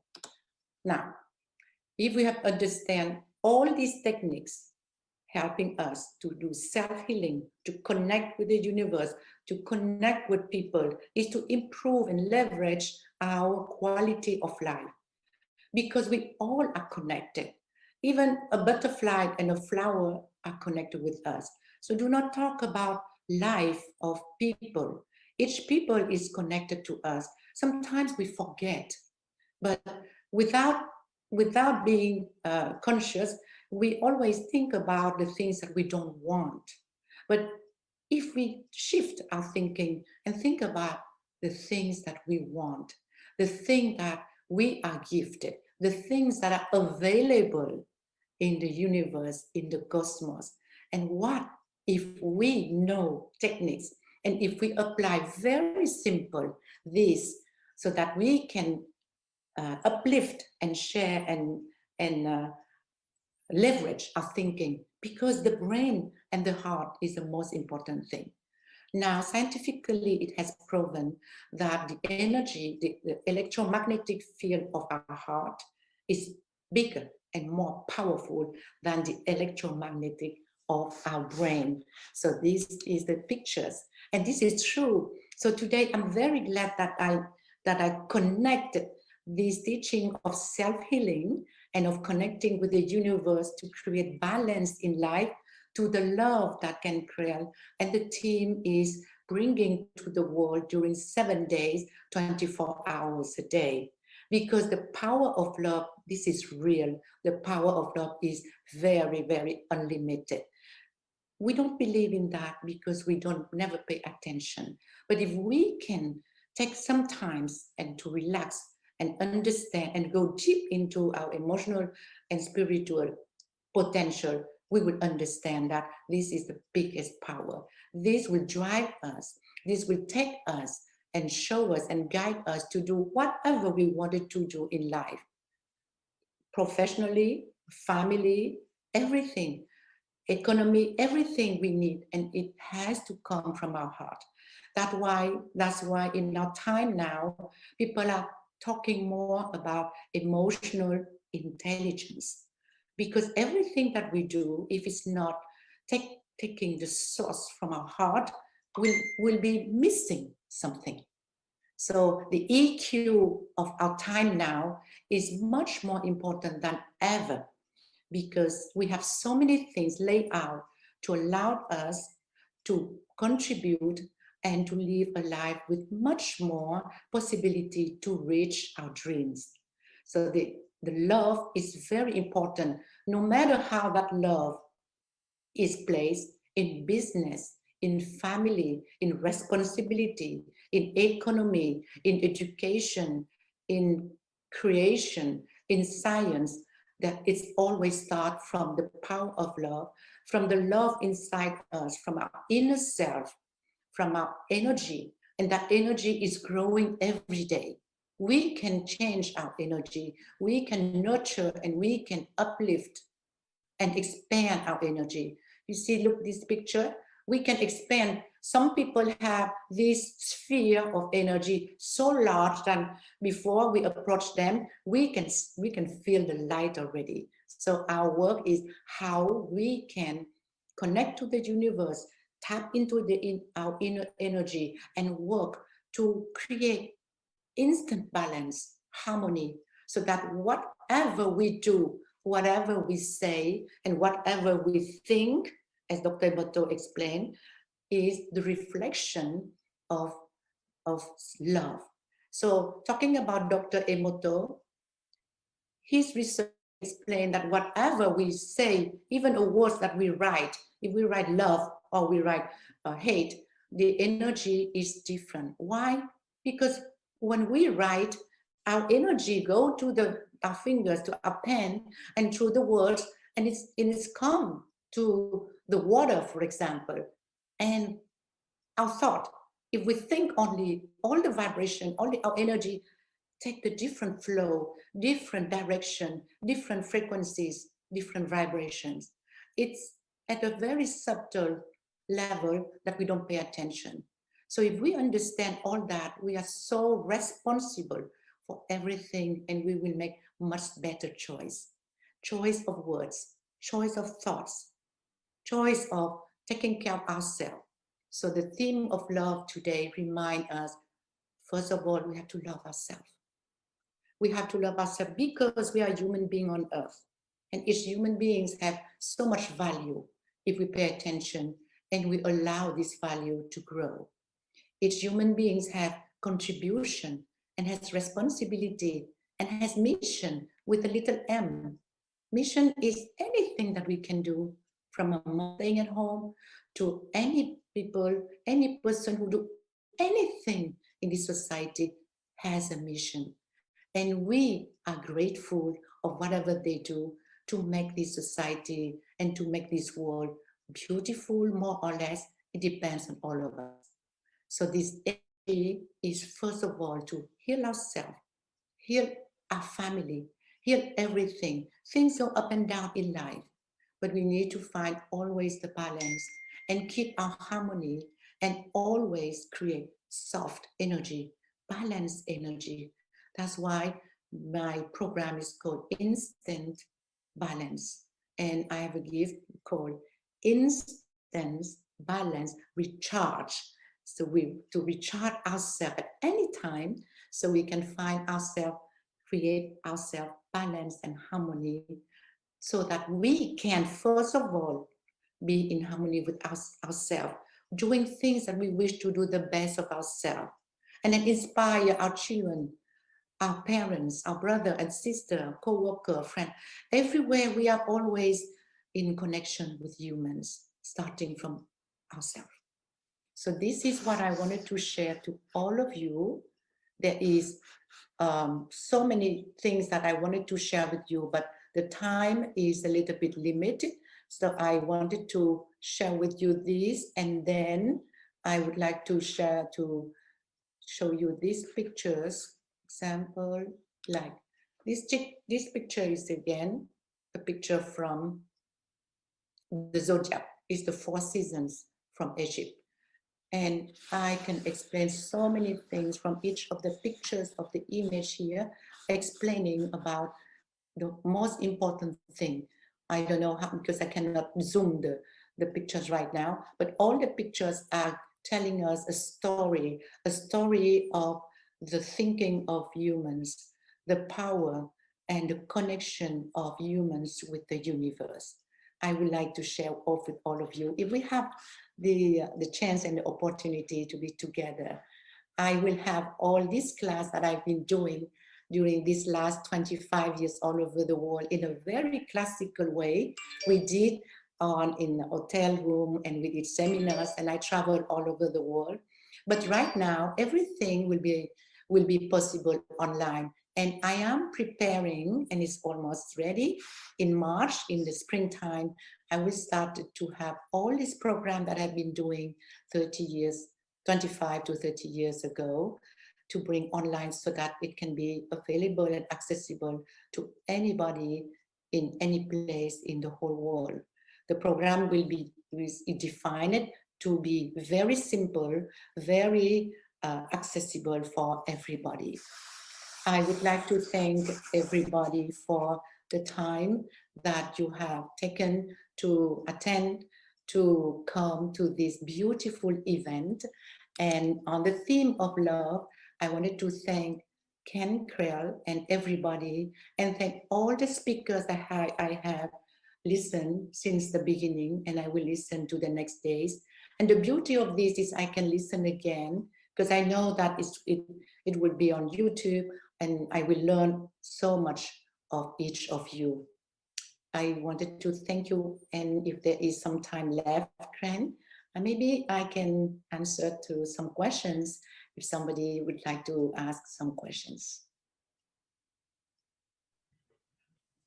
No, Min, you've got another 10 minutes to play with if you want to go. I don't see questions here.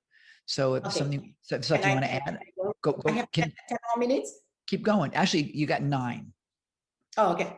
So okay, keep going. If I continue, then I will go deeper in the self-healing. Okay. What does mean self-healing? Self-healing is the first thing that we need to take care, because if we are not healed, if we are not in balance, then how can we help the family? Let's say if I'm a mother, how can I take care of the children and the family? First of all, I need to be healthy. So self-love is to taking care of our health. Our health here is not only by eating. Yes, it is important, very important. Everything that we swallow will define who we will be in the future. Self-healing means that we need to take care of our thinking, of our energy, of our alignment. Are we disconnected? You know that sometimes we are disconnected without knowing, because sometimes we let life take us away. So we are made of light, energy, if you want. We use different terms, and we are made by a physical body. So normally we need to be very aligned, tuned like that, okay? Like my body, soul. But many of us, because of worries and because of stress and because of all this tension, we are walking ourselves far away from the love. The first love is the love of ourselves. We mistreat ourselves. So we forget about ourselves. When we use that body in a sitting way, and then after our body is tired. So self-healing is to listen, to know who we are, to know what are the signs. We have to feel the energy. If you sit down and be quiet, you can feel the energy flowing in your body. It can go everywhere and you feel. Then we'll have a technique to learn how to connect with the cosmos. So the light of the cosmos can uplift us and leverage us. Then we sleep. By practicing simple, a few minutes every day, we will be developing self-healing for ourselves first. Self-healing can be done by, like a mom taking care of the children, like, okay, I have pain here, you massage or anything. But self-healing can be done by the thought. You think that you are aligned. You think that you can be much better. You think that you are in harmony. So the power of thought is very important in self-healing, even though we can have the hand, but everything starts from the thinking, the source of life. And all this starts from the heart. The heart is where the life begins. The heart is where the life ends. When the life ends, our body become cold. I like the theme of today. It's a huge subject that that's why we have so many people bringing the topic of what they're doing, but linked to the love that they bring, they share in what they're doing, the love that they have for themselves, starting from self-energy, the love of thinking in an affirmative way, of doing something good for ourselves first. This is very important. Loving ourselves is the beginning of loving the others. Self-healing can be learned by everybody. When we have self-healing, we can instantly heal ourselves, even if we are in a very difficult situation. So why not, while waiting for the ambulance, we do our self-healing? This is what I've been doing my whole life for my children and my family. Always self-healing, always healing every day. And when we need, we can wait for the ambulance or go to the doctor. It's free from the universe. It's around us anytime. We can be in the forest, we can be in a class, we can be in front of a screen with Zoom. We can think about ourselves for self-healing, to readjust and realign ourselves. Love is something that we need to think that is much larger than that. It's not only loving one person. Yes, it is important. So Dr. Emoto talked about the self-love, the love of a couple, of husband and wife, couple, the love of parents, the love of children, the love of the country, the love of co-worker. All these are proven by the vibrations when we talk about something, when we talk about a word, and it's reflected to the water crystal that take different shape. And whenever we talk about love, all the crystals are symmetric, balanced, so beautiful. And that is why I love that subject. It's so linked with what I am doing and sharing and gifting to the world since so many decades. And that is why now I think it's a wonderful thing for me to take this online so that many people can reach at the same time. I'm very expecting so that I can start this and sharing with the world. And Ken, I would love to share with you more everything about the researches of Dr. Emoto. Thank you very much. Well, thank you, man. You're amazing and awesome. You caught me with some food in my mouth. But it's a pleasure to have you with us. The entire concept of energy and healing yourself and really being at cause is such an important thing. And so many people don't recognize that. I can just reach something here. So many people don't recognize that. But the power of that and the power of us being able to self-heal and to take charge of our lives and of our experiences is massive. And for people to start recognizing that we are not victims, that we are total causal creatures, that changes everything when you recognize that you can be in control. And that's what we try to teach. That's what we try to give people the tools to do. That's what World Love Week is all about. That's what Opportunitython was about last year. And people were all in the victim mode about the pandemic. Oh my gosh, yeah, a lot of people died and will still die until this thing is under control.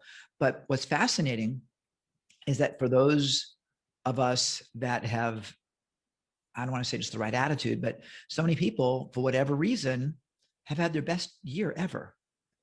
And it's not an isolated instance. It's so many of us that have made that shift and made that pivot have turned this into their best year ever. So I want to thank you for being with us again. I'm thrilled, and I want to connect with you after this is over because I love Dr. Emoto. I love what he does. Actually, real quick, do me a favor, Bob. Pull out the water bottle for the filtered water from the top shelf. Yeah, bring that over. Not that one, the other one, the big one. Yeah, bring it over real quick. Thank you. So just to show you, I wasn't kidding around. I don't know if you can see. Yes, this I one. understand you. The Okay. Christmas, beautiful. Yeah. And this one, right? And this one says success. So I do that with my water because the cellular level makes a big difference. So yeah. And it really works. Yeah, I'm counting on it. I've been doing it for years. I lost the rest of I've got to find the rest of the stickers. They've disappeared after all these years, but I've been doing that forever. So, and since you're part of that, I just want you to know how grateful I am about that. Men's bonuses are all in the dashboard, you guys. So I want you to go to worldloveweek.com/dashboard, grab them. If you want to be able to watch this on a consistent basis, grab the VIP package while you still can. Min, you are a light, and I'm so grateful to have you with us. Thank you so much for being with us today. Thank you, Ken, and thank you, everybody. It was my honor and my joy to contribute and to share with you today. Thank you.